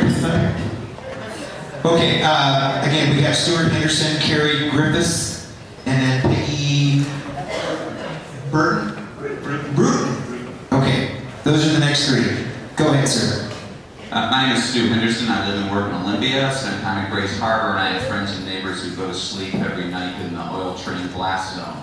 My biggest concern is the risk that these trains and this terminal are going to be run by competent professionals. That concerns me because I'm a competent professional, and I know for a fact that I make mistakes every single day. The difference is that I can clean up after my mistakes, but the oil industry can't. They will spill in Grace Harbor like they spilled over 100,000 times in the Gulf of Mexico last year alone. Their trains will explode, they will spill in our backyards, ruin our homes, take their profits, and leave us with a mess. Based on history, that is actually a fair summary of their business plan. Prince William Sound will never be the same.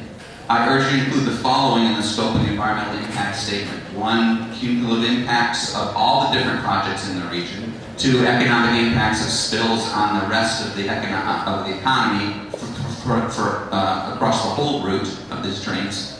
Risks from crude oil, particularly back-end crude, which is more explosive and more difficult to clean up. The environmental impacts of the whole route, including Asia.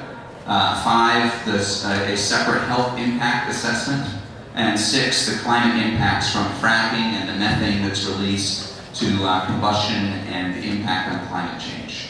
There was a great idea earlier about the $50 million performance bond. Unfortunately, it's not enough, because when there's a big accident, the companies involved will declare bankruptcy and leave taxpayers holding the bag. So I believe your analysis should include determining a figure for the worst that can happen, so we can require that level of bond, whether it's $500 million or $1 billion or several billion. What we'll find is that no one will be willing to put up the costs, no one will be willing to take responsibility for the consequences of their mistakes, which should tell us everything we need to know. All right, thank you very much. Appreciate you staying within that time as we get to the last person in a timely fashion. Carrie.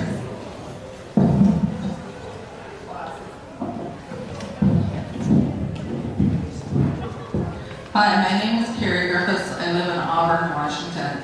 I oppose this project.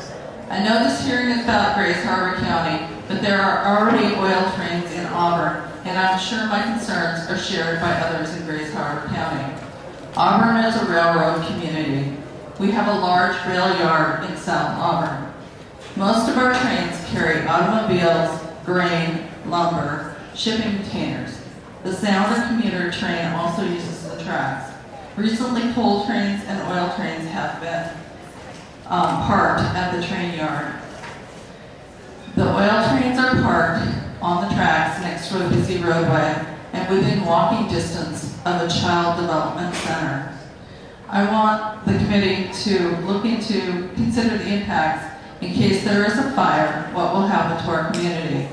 In case there is an oil spill, or what happens with the traffic impact on our communities. I have experience with oil spills. 25 plus years ago, I was one of the volunteers who bathed oil-covered birds after several oil spills here in Washington State. It was an unpleasant experience. Let's please not repeat history. Thank you. Thank you very much. Peggy is next, then Bernie Meyer, then Patricia Holm.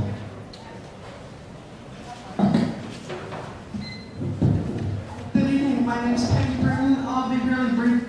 And I'll just... all right, now can you hear? Okay, I'll be very brief. Instead of going through a list of what I think should be considered under the EIS, I'll simply second the list that many people have already given, including Stuart Henderson, the penultimate speaker, who I thought gave a pretty comprehensive list. I would just like to share an observation that I haven't heard yet tonight. I do agree very much with the concerns that many people have expressed about global climate change and the what's going on with what's going to happen when all this oil and all these fossil fuel products get burned. And I know that many of us have been reading the latest scientific assessments where they've said that, you know, within 30 or 40 years, the planet is likely to be unfit for human civilization if we don't change course pretty quickly. Also, scientists such as James Hansen have observed that if we want to keep the level of atmospheric carbon in within the range where human civilization can survive, we need to leave 80% of the known fossil fuel reserves in the ground. Now, I find it a little bit odd that people in towns like Centralia are being asked to make these huge sacrifices in terms of safety, health, environmental damage, convenience, all of these things, when this, as far as I can see, whatever else happens, this is a project that will facilitate the removal of a lot of this oil. It will make it more and more difficult. It's taking us in the wrong direction, more and more difficult to leave in the ground the fossil fuel reserves that need to be left in the ground. And a lot of these are from the dirtiest sources such as, and this is what we're likely to get, the Bakken and the Alberta tar sands. It should be, as has been observed before, a non-starter. But that's all. I'll just leave it there. Thank you very much. Thanks for the opportunity to speak. Thank you. Next we have Bernie Meyer, then Patricia Holm, then Larry Thedek. Good evening, I'm Bernie Meyer, and I'm from Olympia. I participate in the Olympia Climate Action effort, and I, like Peggy, support the concerns of this evening that have been stated so far. I have three areas of specificity here. Rail safety. Grays Harbor is expected to have 383% annual increase in train traffic due to the oil shipping, if projections work out. How much of these will come through Lewis County? This will test and stress the bridges, tracks, signals, and capacity of the rail system. How capable is the system to handle these? In February and March, I traveled the Amtrak Empire Builder from Seattle to Cleveland. On return in northern Ohio, the train needed to be walked over a cracked rail at 1 mile per hour. Due to priority of cargo trains, the trip from Cleveland to Chicago was 4 hours late. This was true of every segment of the trip, 3 to 5 hours late. I talked with people who had traveled from the Midwest to Seattle and who said their trains were 10 to 14 hours late. Number 2, economy. Historically, the jobs in Lewis County have been dominated by natural resource availability, timber and coal especially. My understanding is that the oil from fracking will be a boom and bust experience in the near coming years, playing out in decreasing availability in as soon as 5 years. Lewis County has had a high unemployment since the 2008 recession began. The dynamic of environment and economy is the main topic of Richard Heinberg's Snake Oil, the fracking false promise, how fracking's false promise of plenty imperils our future. Give you 30 seconds, please. Thank you. I mentioned California being a state of total drought at this time while they're trying to start up fracking. Fracking requires at least 1 million gallons of water per well. My last concern is climate crisis. Others have said it. I have references here. Thank you for this opportunity. Thank you very much.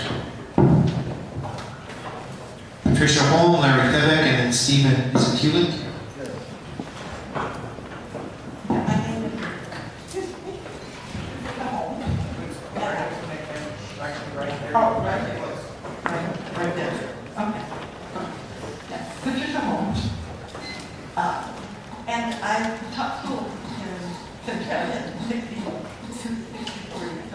I know many students, former here, maybe over here.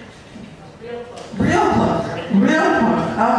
Oh, that seems like it. Oh, well. Anyway, move on. Anyway, and the other concern I had about place, I'm from Olympia, but we have a family farm in Rochester near Gate, a little place, and the railroad tracks are right beside that. And then you can see that the crossing areas are very unprotected. And all along, all the way from Bakken, all the way here, the same thing is true in rural crossings. There are many, many rural railroad crossings that are not safe. And who's going to protect them? You know, they're just wide open for risks. And this whole thing, this is so risky. I'm totally against it. I can say that. But, and, you know, another person that said 5 million people along the rail lines will be affected. That's a lot of people. We can't, and who's going to be benefiting? The oil companies are going to be benefiting. All the people all along the rail lines are not going to be benefiting from this. They are going to be harmed or potentially harmed. And all the way from the first extraction process, there's pollution from that and the oil and bust, and then we go on to health risks, and then we look at the Indian, the Native American rights, the treaty rights have to be assessed. I do want that for sure. The tribal rights to fish and shellfish have to be protected, and they may be violated by these pollution and so forth.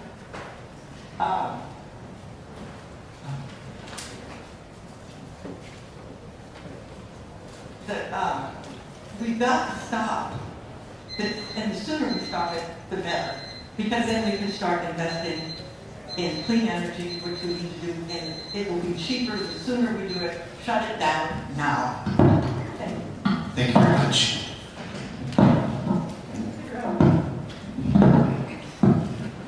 Larry Thevin, and then Stephen Hewlett, and then Rashawn Smith.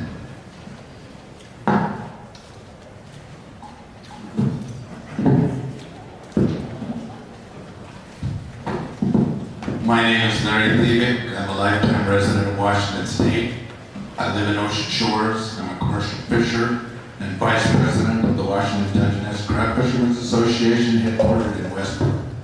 WDCFA is opposed to the crude by rail projects and associated high-volume oil shipping from Port of Grace Harbor terminals. Our members see it as a short-sighted vision with little community benefit and the potential for long-term risk and high community and environmental costs and negative impacts. When ecology considers the overall environmental impacts, there are plenty to go around, and they impact communities and environments over vast areas both upstream and downstream of the site of this project. The Washington Dungeness craft fishery is recognized as a sustainable fishery. Tribal and non-tribal catches routinely provide between $35 and $50 million of ex-vessel value each year and direct employment of over 650 fishers. The economic benefit to Washington coastal communities from the craft fishery is estimated to be between $80 and $150 million annually. Many of our members have been directly affected by past oil spills and witnessed firsthand the difficult task of recovery of oil on water and shorelines. Booming is our best defense in the event of a spill. Ebb tide in Grays Harbor regularly exceeds 4 knots. Fall and winter gales blow strong and often. Unless a spill occurs during daylight hours with no wind, at slack tide and calm water, booming will offer little defense against a spill. And if Alberta tar sands oil is the ultimate goal and to export directly to China, that oil will likely sink. Booming is absolutely useless. WDCFA would expect that the EIS must include economic impacts, the identity of benefits, if there are any, and the identity of economic risks and the jobs that may be in jeopardy. The second thing we would ask is a study of where will the oil go under different spill scenarios, under different weather conditions and current conditions. I have a number of other issues which I will identify by writing. Our question is, who will pay for response, recovery, and damages? If ecology gives this project the extensive examination it should require, I am confident will prove an ill-considered, ill-planned blueprint for catastrophe. It is hard to imagine a more perfectly concocted recipe for an environmental, economic, and community disaster. I congratulate those who figured out how to do that. Thank you for your comment. Next we have Stephen Hewlett, then Rashonda Smith, and Andrew Burgess. Hi, my name is Stephen Hewlett. I live in Clark County. Yeah, there have been so many good comments today. I just thank everybody for being aware of everything and having the guts to speak up. And as far as your scoping, I urge you to look at complete all the issues considering scoping. That goes from the extraction. For instance, in North Dakota, you have the radioactive issues, the waste that they're having to deal with. Also, too, they're flaring in that state. It's one of the most visible things from space is the rock and field, because they flare all this stuff. They don't even use it in energy production. It's pure waste, and so that's just really, really poor.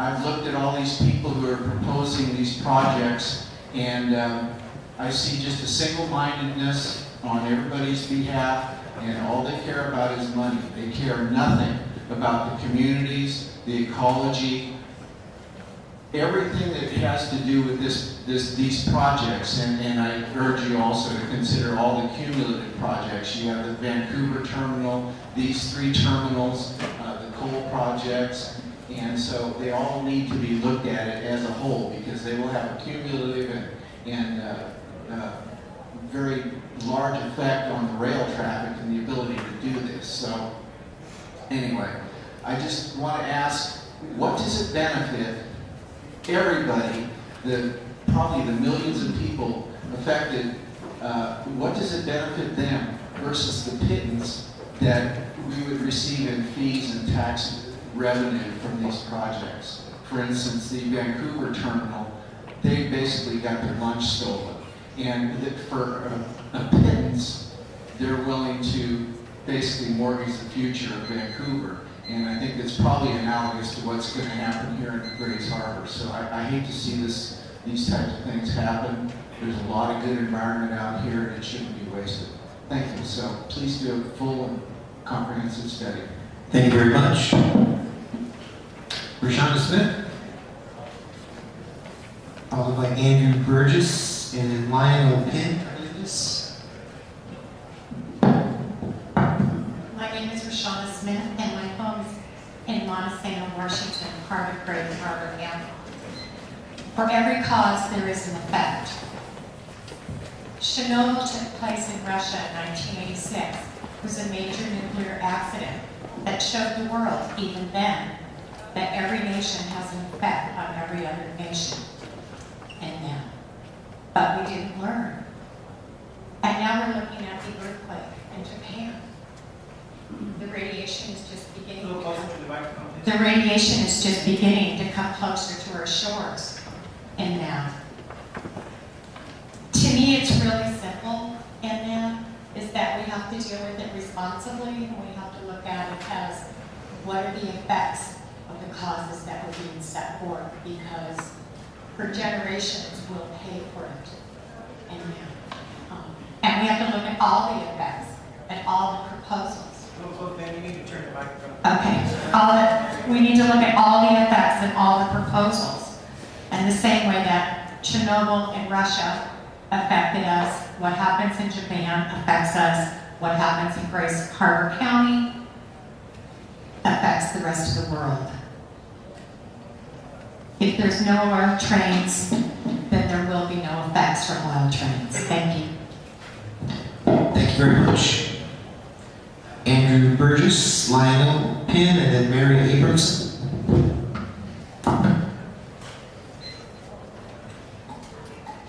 First of all,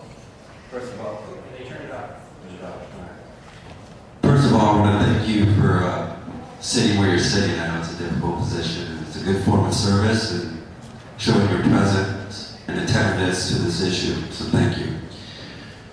First and foremost, I oppose this project. Why? Well, the argument from the other side is, of course, economy. It's good for your state, such and such and such. Well, what I'm hearing from these people is a holistic view, which is a view that I wish the bureaucracy, the agencies, and our elected officials could take. They're not only talking about the issues and the impact it has here in Centralia and inside of the basin, and how it affects the birds, the fish, and their own businesses. They're thinking about the people in Shanghai, and that's impressive. That's called a holistic view, and that's a correct understanding of how everything is interconnected, not just environment, but economy and social presence. I like how a gentleman brought up property values. That's very important. It affects people, it affects families, and wanting to invest in small communities. If you know that, more train traffic, especially for a college student like myself, it's really, with 4 hours of sleep a night, it's really hard to imagine living next to a train track, especially with increased traffic. So the scope and considerations to answer the formal question, what to consider in your EIS statements. Again, a gentleman mentioned the Class B boom. There's not enough to clean up a mess if it were to happen. That's shocking to me. I served 8 years in the military. Contingency plan. You always have that in the foreground of your mind because nothing goes to plan. Ever. Accidents will happen. What are you going to do about it? And the federal government, state governments currently have a track record, especially with cuts in funding, to not be able to match the reality of what's going to happen. And what happens afterwards, it's always pointing the finger, and then it's on the back of the taxpayer. Let's learn from history. Thanks. Thank you very much. Lionel, then Mary Abramson, and then Donald Cotton. My name is Lionel Penn. I am a city councilman for a historic rural community called Napa Vine, Washington. I will be seeking a formal moratorium regarding crude oil trains going through our community at our next council meeting. But I'm here on behalf of, I've been asked to present in regards to my other job, which is the Director of Transportation for School Buses. We have a lot of school buses in the Centralia community. 64 railroad crossings, 643 crossings by school buses every day, over 2,000 students. 248 of them are special ed students. The delays that we're already facing are terrible in that sense. So we're hoping that that will end. There will be additional railroad trains that will be there. Railroad traffic impacts will get worse with the Westway additions. I understand we'll add additional 3 or 4 more trains. Traffic delays at the switching stations are already over congested. Rail systems are getting worse. Exposure and additional train crossings and dangers are truly most precious cargo. The kids I travel, the kids that are on my buses are a real cargo of the future. How many have kids in the school system?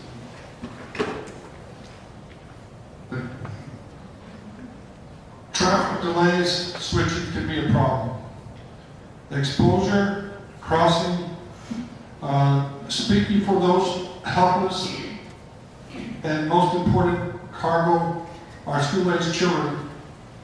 We are not in support of adding any more trains, especially those that emanate the venting toxics and harmful cargo that these trains will produce. Do not put the health and welfare of our children into the callous hands of the greater than government railroad companies or the oil profiteers, and probably should not be in the hands of the DOE, respectfully speaking. Important decisions like this should be in the capable hands of the people. Thank you very much. Please. Thank you. Mary Abramson, Donald Coughlin, and then Jan, is it Dantel? Yes, thank you for coming and hearing our comments. I keep on all the beautiful comments that were given today, but I would like to state a few things. I'd like to see the scoping hearings to cover every community along the railway. I've come from Rainier twice.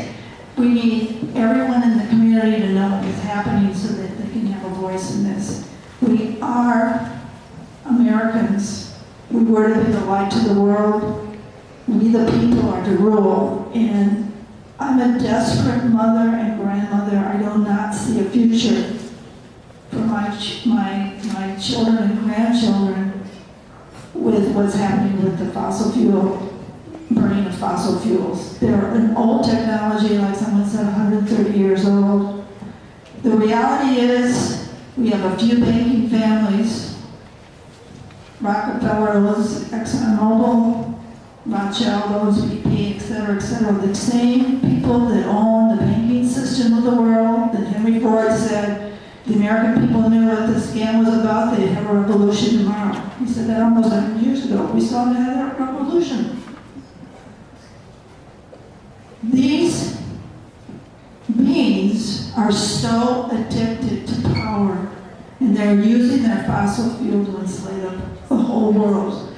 They bought, I've heard as many as 4,000 patents. I know 2 inventors who have their patents brought. We have technology.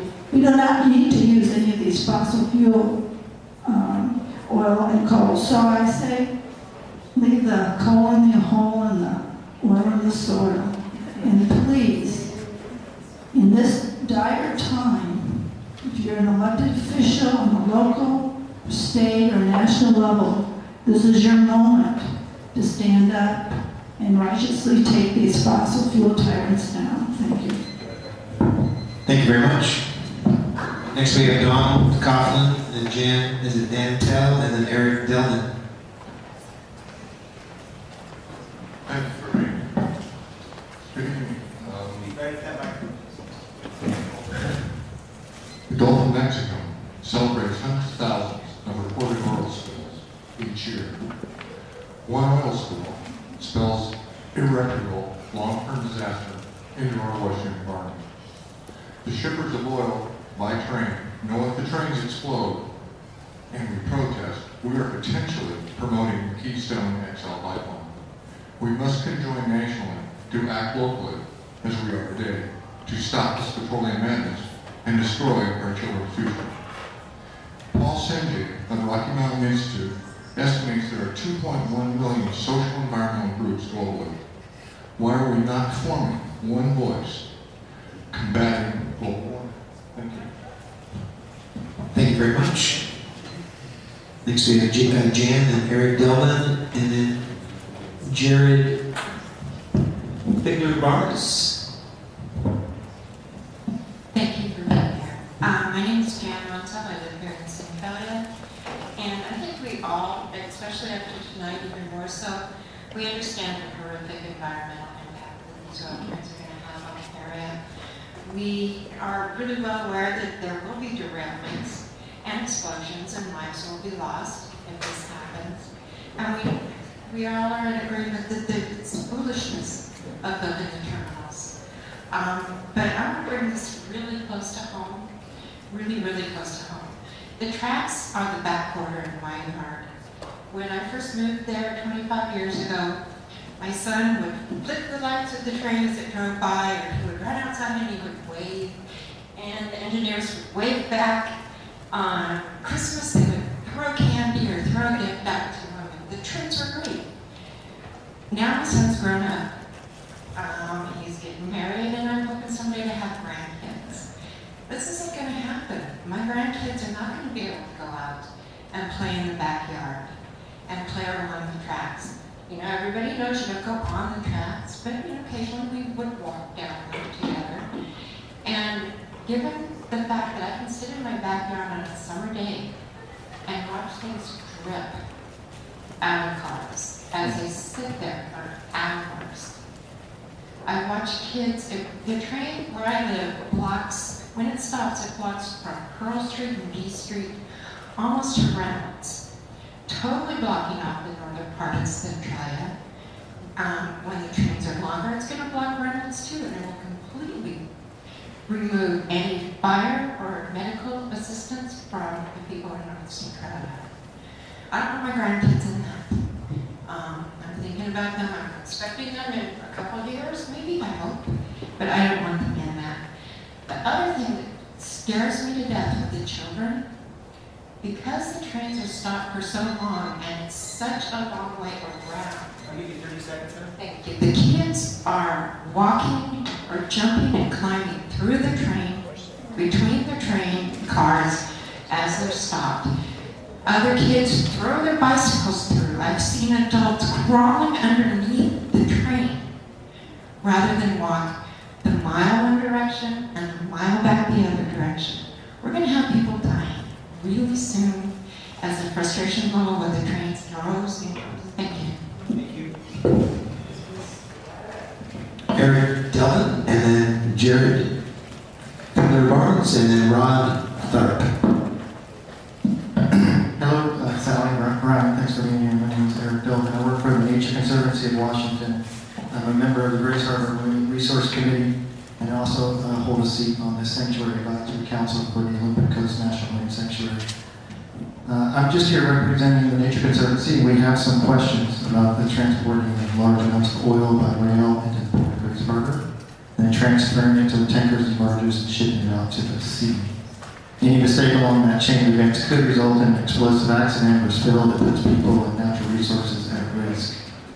With regard to the environmental impact statements being scoped now, as we've heard, the Conservancy supports looking at these proposals not as an isolated analyses, but together.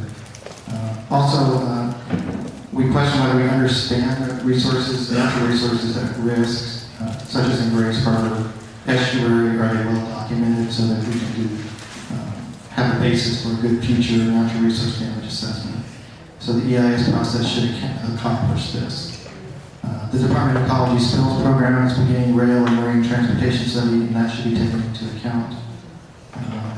Some part of the oil that's going to leave Grace Harbor by ship will go north and back into Puget Sound for refining. Those tankers probably haven't been accounted for in the Puget Sound traffic risk assessment as of yet. And then finally, the Department of Ecology has established a good benchmark for careful deliberation by promising an inclusive EIS on the Pacific Gateway Coal Terminal proposal in Puget Sound, and Grace Harbor and Coast deserve the same level of concern and analysis. Thank you. Great, thank you very much. We have Jared, then Rod Tharp, and then Robert F.W. Whitlock. And the good news is, folks, we're on the last page, so thanks for hanging in there with us. With any luck, we'll be out of here by 9:15. So Jared Barnes, live in Elma. So I'll just make this quick. In scoping the EIS, you need to consider the history of derailments on the Puget Sound Pacific Railroad. 2 or 3 that I know of. Derailment occurred in 2007 east of the Waineechi River Bridge. That was due to water pooling in between the rails. The train was stopped, and literally the ballast gave way and failed. In 2009 or 10, and I'll submit this in written comments, there was a derailment underneath the Highway 12 overpass in Montesino. That was also due to the ballast failing out from underneath the tracks. And now today, at 1 o'clock this morning, we had a grain train in Aberdeen that derailed. And while that investigation is still ongoing, from what the pictures shown, it looks like it was also the ballast failing and possibly the ties. Regardless, in all cases, it was the track and the ballast that failed. So it should be a requirement of these permits that the rail line is upgraded, I said this in my previous comments, and that the ballast be thoroughly inspected from Aberdeen all the way to Centralia and replaced where need be to handle this increased train traffic. Furthermore, in all the rail yards and sidings from Centralia to Aberdeen, there needs to be spill response equipment placed at each of these areas where trains stop, because if one of the oil trains derailed from failure of ballast, you'd want equipment on the site to clean it up immediately, instead of 3 hours or however long it would take to get respond to it. And then on top of that, for if a spill occurred in the harbor on our coast, a cumulative impact study or the cumulative effects of that spill need to be assessed assessed from British Columbia all the way down to Northern California and all the communities in between. Impacts to shellfish, natural resources, jobs, and further. And I will submit more in written comments. Thank you very much. Thank you, Jared. Next we have Rod, then Robert, and then Richard Fellows. I'm Rod Clark of Olympia. I oppose all coal and oil trains entering and traveling into and through Washington State. I oppose our state aiding and abetting the fossil fuel industries. The fossil fuel industries who are destroying the future of all living creatures. I also am a supporter of the moratorium that's been proposed on all future infrastructure for fossil fuels. The oil change will pass through many communities. I urge you include in the AI as to what effects the increased train traffic will have on all cities, towns, and communities that the trains will pass through. Some of these effects, but not all of them, are listed. Diesel fumes for engines, delay of emergency vehicles, spills and explosions, the cost of setting up emergency response for spills and explosions, cost of clean up of spills and explosions, and who pays for those costs. Cost to communities to make railroad crossings safe, property values, and the effects of the vapors released from the oil cars.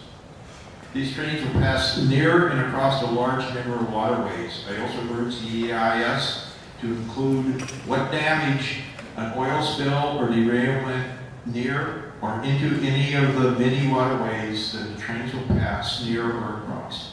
I urge a study of what emergency response will be needed to protect the waterways. The climate crisis is real. I urge the EIS to study the total effect that all this oil will have on future generations. These include food, water, air, and all living species. Thank you very much. Robert, Richard, and then Laura, is it Slater? Slater? Slater. Right. Thank you. I realize it's a little uncomfortable being here, much less for so long. And I'm here to say that I agree with a lot of what has been said, most everything about the scope. I think fossil fuels are great. I love them. I'm concerned that they've been used actually abused and used in many ways that have hurt people. And I think we need to take into account, like other people said, how they are used in terms of whether they should be shipped. And right now, humanity, human civilization is really living beyond the sustainable carrying capacity of the planet. And the question is, when we get into extreme extraction like fracking, tar sands, massive coal pit developments, how is that going to affect the overall economic activity on the planet? Is it going to drive it even further beyond the point of sustainability? Really, what we need now is curtailment, overall economic curtailment. How can we have that? How can, there's massive disparity in wealth right now. These are issues that I need you to consider in your scope, in your EIS for this. Right now we're unfortunately dealing with a situation where the Thurston County Port of Olympia is importing propans.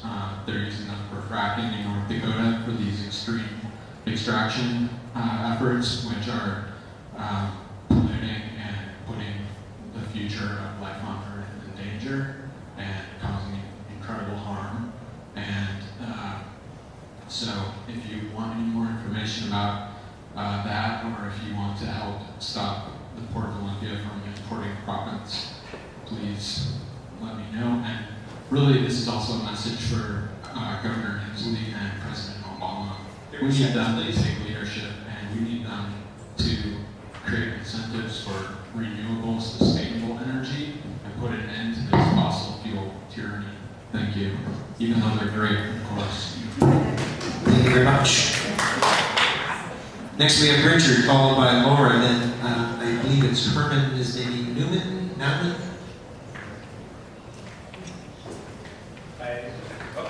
You can turn it up. Push it up. Is it on? Push it up. Is it on now? No, push it up. Is it on now? Now it's up. Hey. I'm Richard Fellows. I come from Olympia, Washington. I hear him. I first came to this area to study alternative energy at the Evergreen State College. A big issue for me is that as a society we're basically cutting butter with a chainsaw in every direction as far as energy is concerned. And people don't know how to cut butter with anything other than a chainsaw, partly because our national media is owned by corporations which have interlocking directorships with energy corporations that have a big dependency on waste and war and things that are not in the public benefit. I left the Evergreen State College to participate in caravans to try to take on issues like the forced relocation of Navajo out of the way of the world's largest coal strip mine in northeast Arizona. And I've participated in caravans since then, dealing with disaster relief, going to Nicaragua after Hurricane Joan, and going to Central America and Nicaragua after Hurricane Mitch, and went down to New Orleans twice after Hurricane Katrina. I think what we're doing is we've had an abundance of really easily retrievable energy resources, and we've become crack addicts. I like the drug dealer analogies earlier, but the crack addicts, are people that have abundant ability to put cocaine in their brain and feel really good in a hurry, and they can use a lot of cocaine up really quickly, and it makes a lot of money for bad people. The energy companies have had access to really cheap oil, and we've made energy choices like building 8,000 square foot mansions on tops of hills where people drive 10 mile per gallon SUVs, and that's been our development. You can see it from sea to shining sea. We're wasting a lot of energy, and and we're not, until we have something that gets in the way of using up the oil that's deepest in the Gulf of Mexico, or that's the most soaked up with bitumen and sand in Alberta under the boreal forests that destroy up there. We're not going to have jobs in alternative energy. The tremendous amount of employment we could create in conservation and teaching people how to use energy a lot more wisely. And that's not happening while the oil companies and energy companies dominate our media, our political... I need you to wrap up, please. And I'm done. Thank you very much.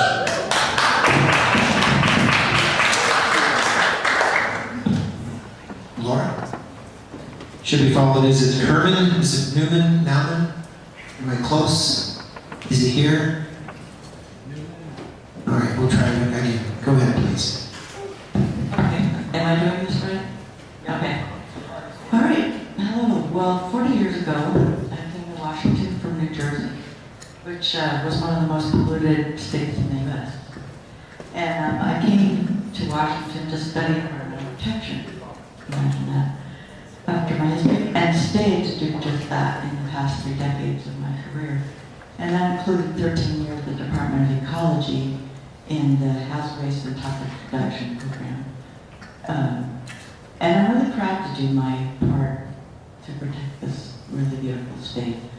And it's one of the most environmentally progressive in the U.S. And our natural heritage is really stupendous. And, our national parks, the majesty of the gorge, the wealth of the rivers, including those in Lewis County that I bike around. It's just fantastic. We're so lucky. People across the U.S., they really are depending on us to protect these gems for them and all the other species, especially the people in New Jersey. And so now, I just find it really horribly ironic and utterly unacceptable that ecology is even considering this project. It's going to completely turn around all the hard work that ecology has done with taxpayer dollars and support to clean up and prevent pollution. You all are my family.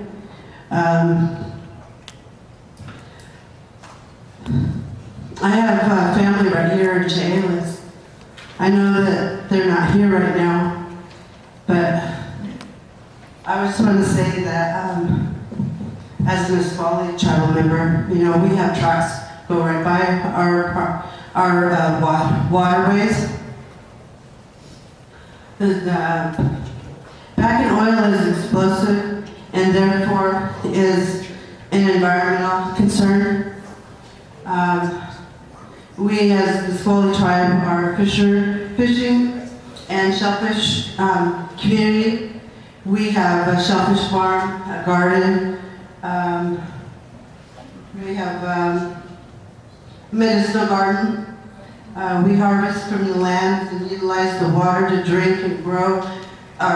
We grow our people and we grow our plants because that water provides nutrients for the plants that we ingest.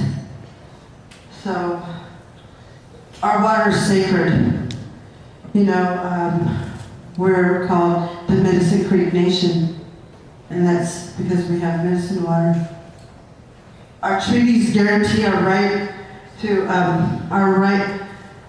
but oil crossing our lands and water endangers yet infringes upon those very rights that we hold sacred. Fire, explosion, pollution spills are hazardous. As the human nation, we're not willing to endure.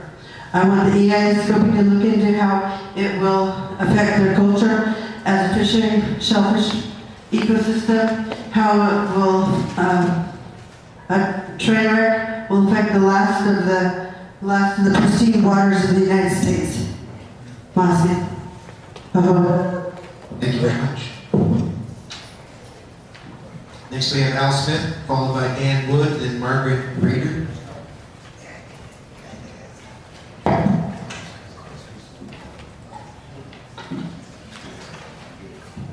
Good evening.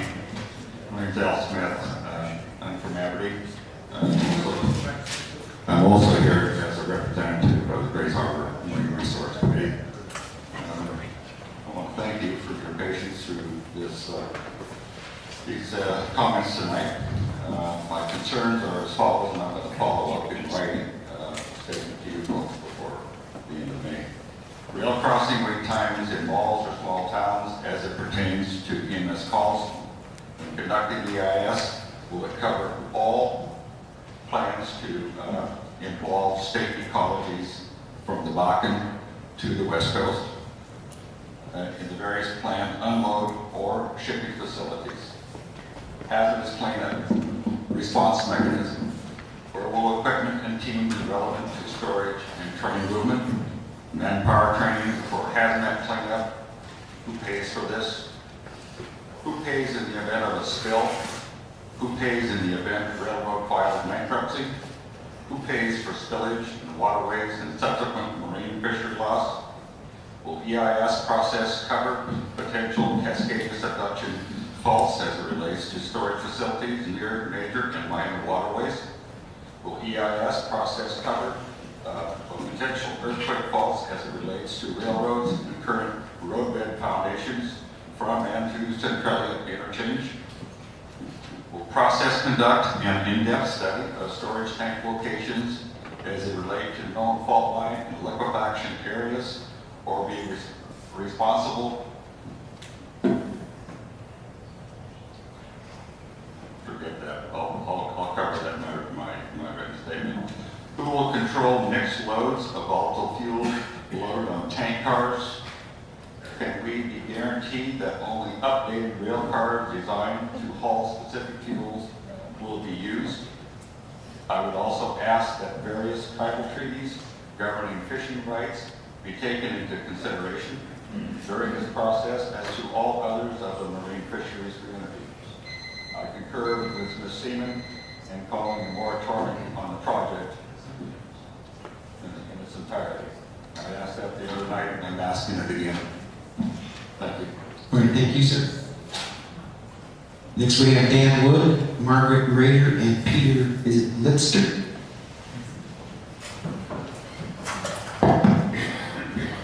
Good evening, I'm Dan Wood, speaking as an individual resident of Montesano. I've been actively involved in economic development efforts for 30 years as either a citizen, school director, or county commissioner. I find myself in the unusual position of being opposed to a proposal and saying, no, this is not right for Grace Harbor. There are 8 schools between Montesano and Elma within 1/2 mile of the rail line.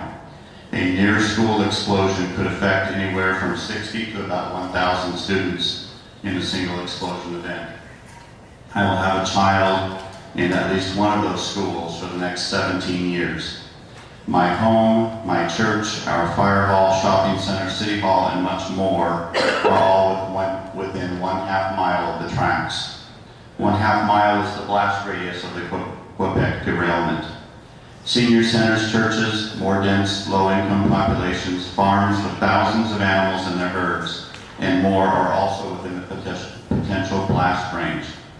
In the EIS, please identify each of these and assess the populations within 1/2 mile range and produce a map showing the impacts of potential explosions near each with no gaps in between the blast range that we saw from Quebec.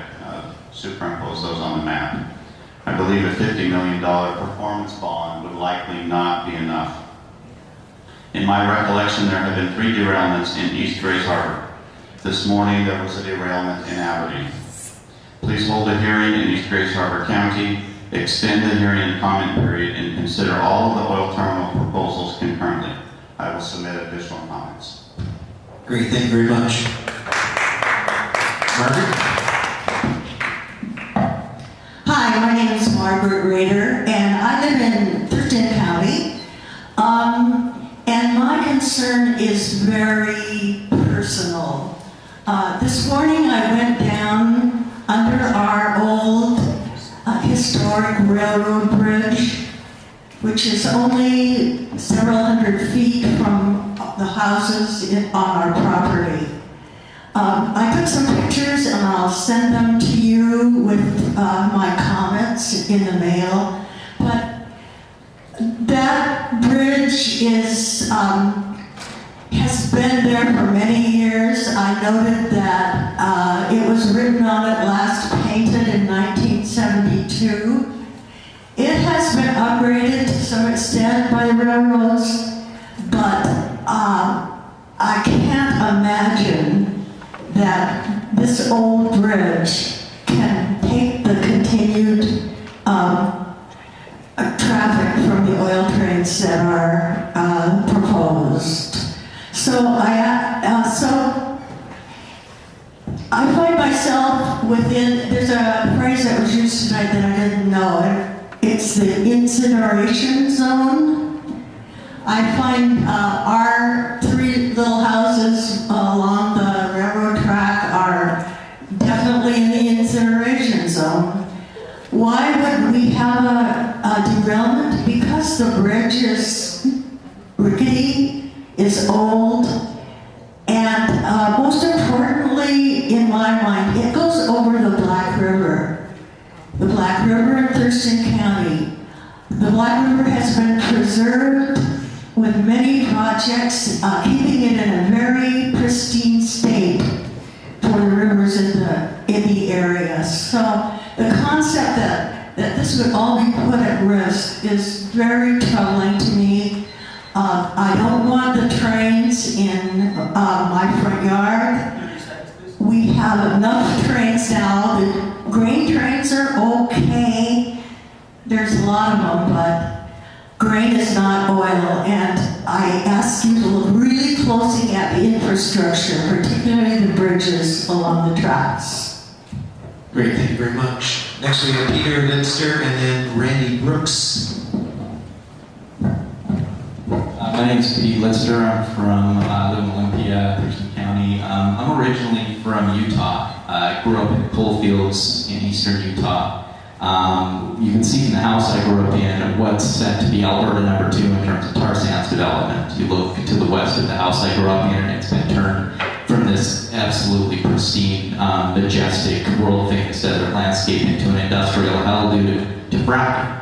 You can't even go places we just can't and be in when I was young because you can't breathe the air because the fluids coming up in the spring, stuff like that. I say that because I really like to echo what many people have said here about considering the effects along the entire route from the extraction end to transport to export, and then beyond that, global comprehensive effects. I think anything less than that is completely just fake and inadequate. But one document that I like to refer people to is the 2012 the final programmatic environmental impact statement for oil, shale, and tar sands in eastern Utah. So 2012, Appendix G is the specific one. And that is the social and environmental justice impacts, consequences of these types of fossil fuel projects. The language in that is particularly interesting because it gets into what my brother Zoltan Grossman said, where he talked about, it's pretty explicit, you look at that language, about the risks, the social risks to the infrastructure, the housing costs, crime rates. I've worked a lot with also native tribal communities. Rick Fellows talked about the big mountain people in Arizona, the Dene, the Navajo people who lived at these source sites, now the traditional indigenous peoples, and the impacts, the social impacts of the extractive side of these things are so incredibly catastrophic. We brought a woman from the Powder River Basin a few weeks ago to Evergreen into the Nisqually tribal area, talking about the impacts of man camps. When they talk about bringing in jobs in some of these things, these are not good jobs. These are 20-something roughnecks who come in and really wreck the place. I mean, even where I grew up. Anyway, a lot of this stuff is covered, or at least is touched on, in the 2012 Programmatic Environmental Impact Statement. Appendix G, specifically, I recommend everybody check that out, because it's really great in terms of covering some of the social impacts. And it's completely within the scope of the process, and it's so important. Thanks. Thank you very much. Randy Brooks is the last signee, and so I will ask if there's, and when he finishes, if there's anyone I missed, or if anyone would now like to speak following his 2-minute comment period. Yes, sir, go ahead. My name is Randy Brooks, and I live in a stone's throw of the track as it comes from Centralia. I'm concerned for the impact of the current condition of the track is not excellent. The track was probably built over 100 years ago when the cars were much shorter. So it executes a turn near my home, and on the inside of that rail is a lot of chipping, razor blade-like shards where you can tell the cars have been cupping on that, and the weight of these 250,000-pound or greater cars is really hard on those rails. And then also you can hear during the night, the various engineers you can tell the local ones versus the ones from Portland, because the ones from Portland will try and come through, they're about 20 miles an hour, and that corner cannot deal with that. And then the local guys, they come up and you can just tell as they feel their way around the corner, and you actually get used to the sound of the engines as to which one needs a rebuild and which one's newer one, and it's just kind of very close. The clock vibrates on the wall from the engines of that, so I'm close. And so the other thing is that as it executes that turn, it then crosses a couple of really old dilapidated bridges, just like was mentioned before, and they're going across marshes. Centralia was built on a swamp, and so there's a lot of swampage there. And the whole track itself, in the winter, when the floods come, they don't always come, but when they do come, that functions as a dike, and they actually will sandbag the top of the rail to hold the water in. And the reason it's not slipping through more is because the rail bridges down the line don't open enough to let the river get through when it's at flood stage. So it backs up like a bathtub, and they keep on running the trains, and you can tell from the age of it, it was built in probably the 20s or before that, and I don't see any ribbon rail used on it, the long lines that are, the welded steel rail, it looks old, so I'm worried about that. All right, thank you very much. Okay, that exhausts the list of names that have been given to me. If there's anyone who I mispronounced so badly you couldn't tell it was your turn to come up, or if you have changed your mind, I'll ask you to assemble in this row of chairs here, just so we have a sense for who all we're going to entertain over the next few minutes. Okay, so we have about four folks. Okay, we're just going to take you in order. Come on up. Identify yourself if you would. I'm going to add your name to the list, and you get the same 2 minutes as everybody else. My name is Garrett Phillips, and I live in Hoquiam. My name is Garrett Phillips, and I live in Hoquiam, Washington.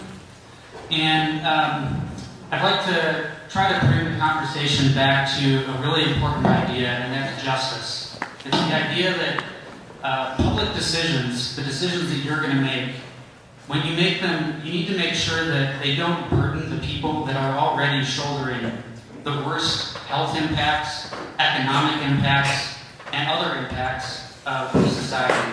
So what that means for your analysis is that you really need to be thorough in understanding the communities that are right along the rail tracks at multiple spatial scales. So you need to look at the whole community. You need to look at census block groups, for example. You need to understand the differences and the disparities in health outcomes, in social and economic outcomes that are going to come as a result of the crude oil trains, and also of the oil export facilities in Hoquiam. And so, you know, I'm a professional community development planner, and so as a public employee, I consider this a primary responsibility that we really need to always think about our decisions through this lens of making sure that the people who are the worst off right now aren't going to be affected the most by our decisions. So I hope that you go forth with your analysis with that in mind. Thank you. Great, thank you very much. Hello, my name is James Kelsey. I'm a local artist and resident. I live about 50 feet from the tracks. And I bought my place about a year ago. Right after I moved in, a neighbor told me about this great derailment that happened the year before I moved in, right in front of my house. It was great. It was just boxcars. It was vandalism. I guess someone switched the track while the train was sitting there, and when it went to move, all these cars fell over. I don't know if they ever found out who did it, but I want to bring up a point that no one else has mentioned today. That was accidental, and everyone keeps saying accident, accident, accident. I'm opposed to the culture of fear in America, but I have to say, people are worried about an airplane flying into a building. These trains in the middle of the woods stop for 20 minutes to let another train by. How easy would it be to load half the cars or 3 or 4 of the cars up with explosives, and then when you're downtown Vancouver, along the water, right in the middle of Centralia, blow the entire train? I mean, it's just something that could totally happen. Even as it's going through town, why couldn't someone in a big truck just ram it and cause an explosion and cause mass death, just for the purpose of causing the mass death? And no one else has even mentioned this, but it's totally possible. I have one other point, I'll be short. I love one of these ground rules. Don't confront, block, or interfere with others. I wish there was somebody here that we could block or confront, but no one is here. Why is that? And why are all of us concerned? I live 50 feet from the track, Jan lives 100 feet from the track. Well, I can guarantee the people who want this project, none of them live within 1 mile of any track anywhere in this country. So why is it the only people, sort of by default in my history, that live near tracks are people who aren't well off.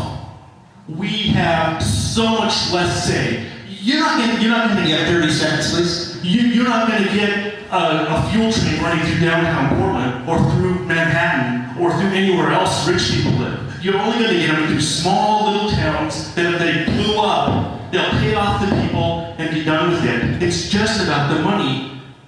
I wish someone cared. I wish someone was...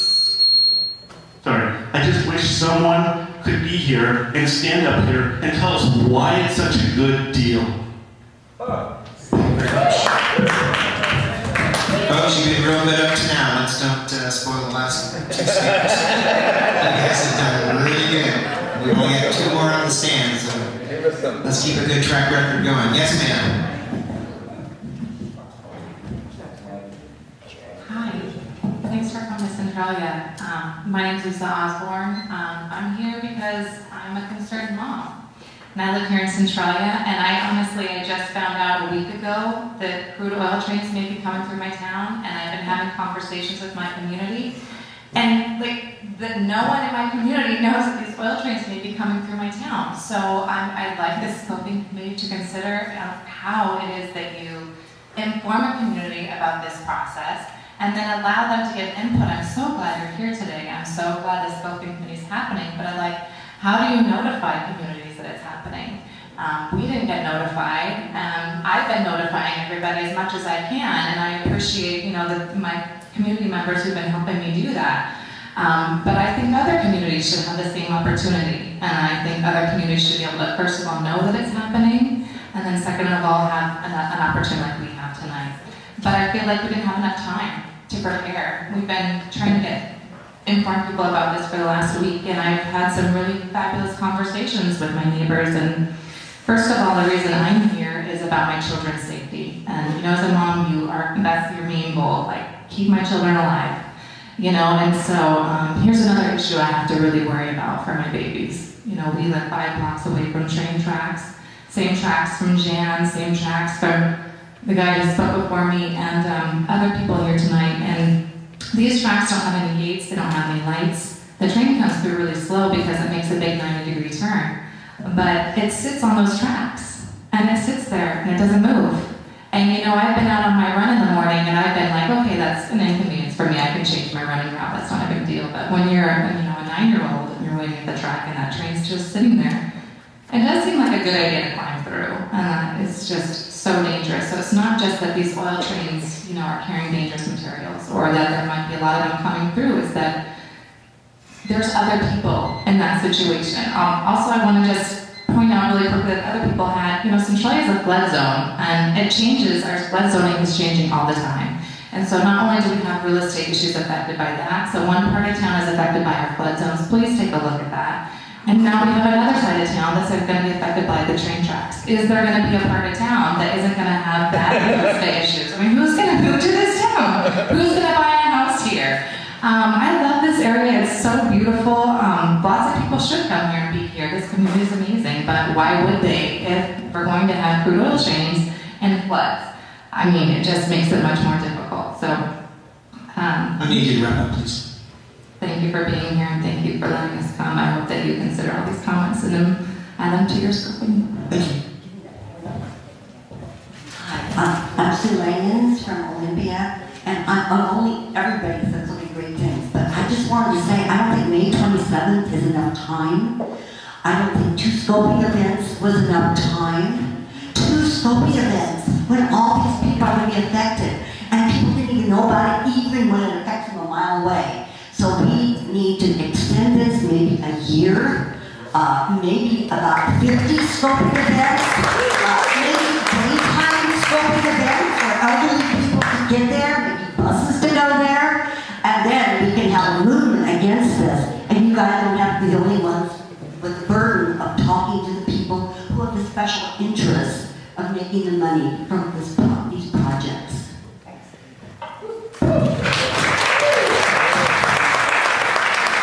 Thank you very much. One last chance. Have you been done before, sir? Tonight?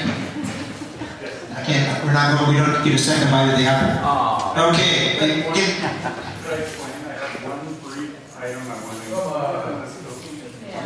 One sentence. Here, 20 seconds, go. They're also finding much higher levels of benzene in this crude oil than was originally understood. That has a direct effect on the children's health. It's important to study. So thank you. All right, thank you for coming to Centralia. Thank you very much. All right, thank you folks very much for your participation here tonight. 79. Again, we want to thank you for your thoughtful participation and comments here tonight. We ask that you all drive safely on your way home.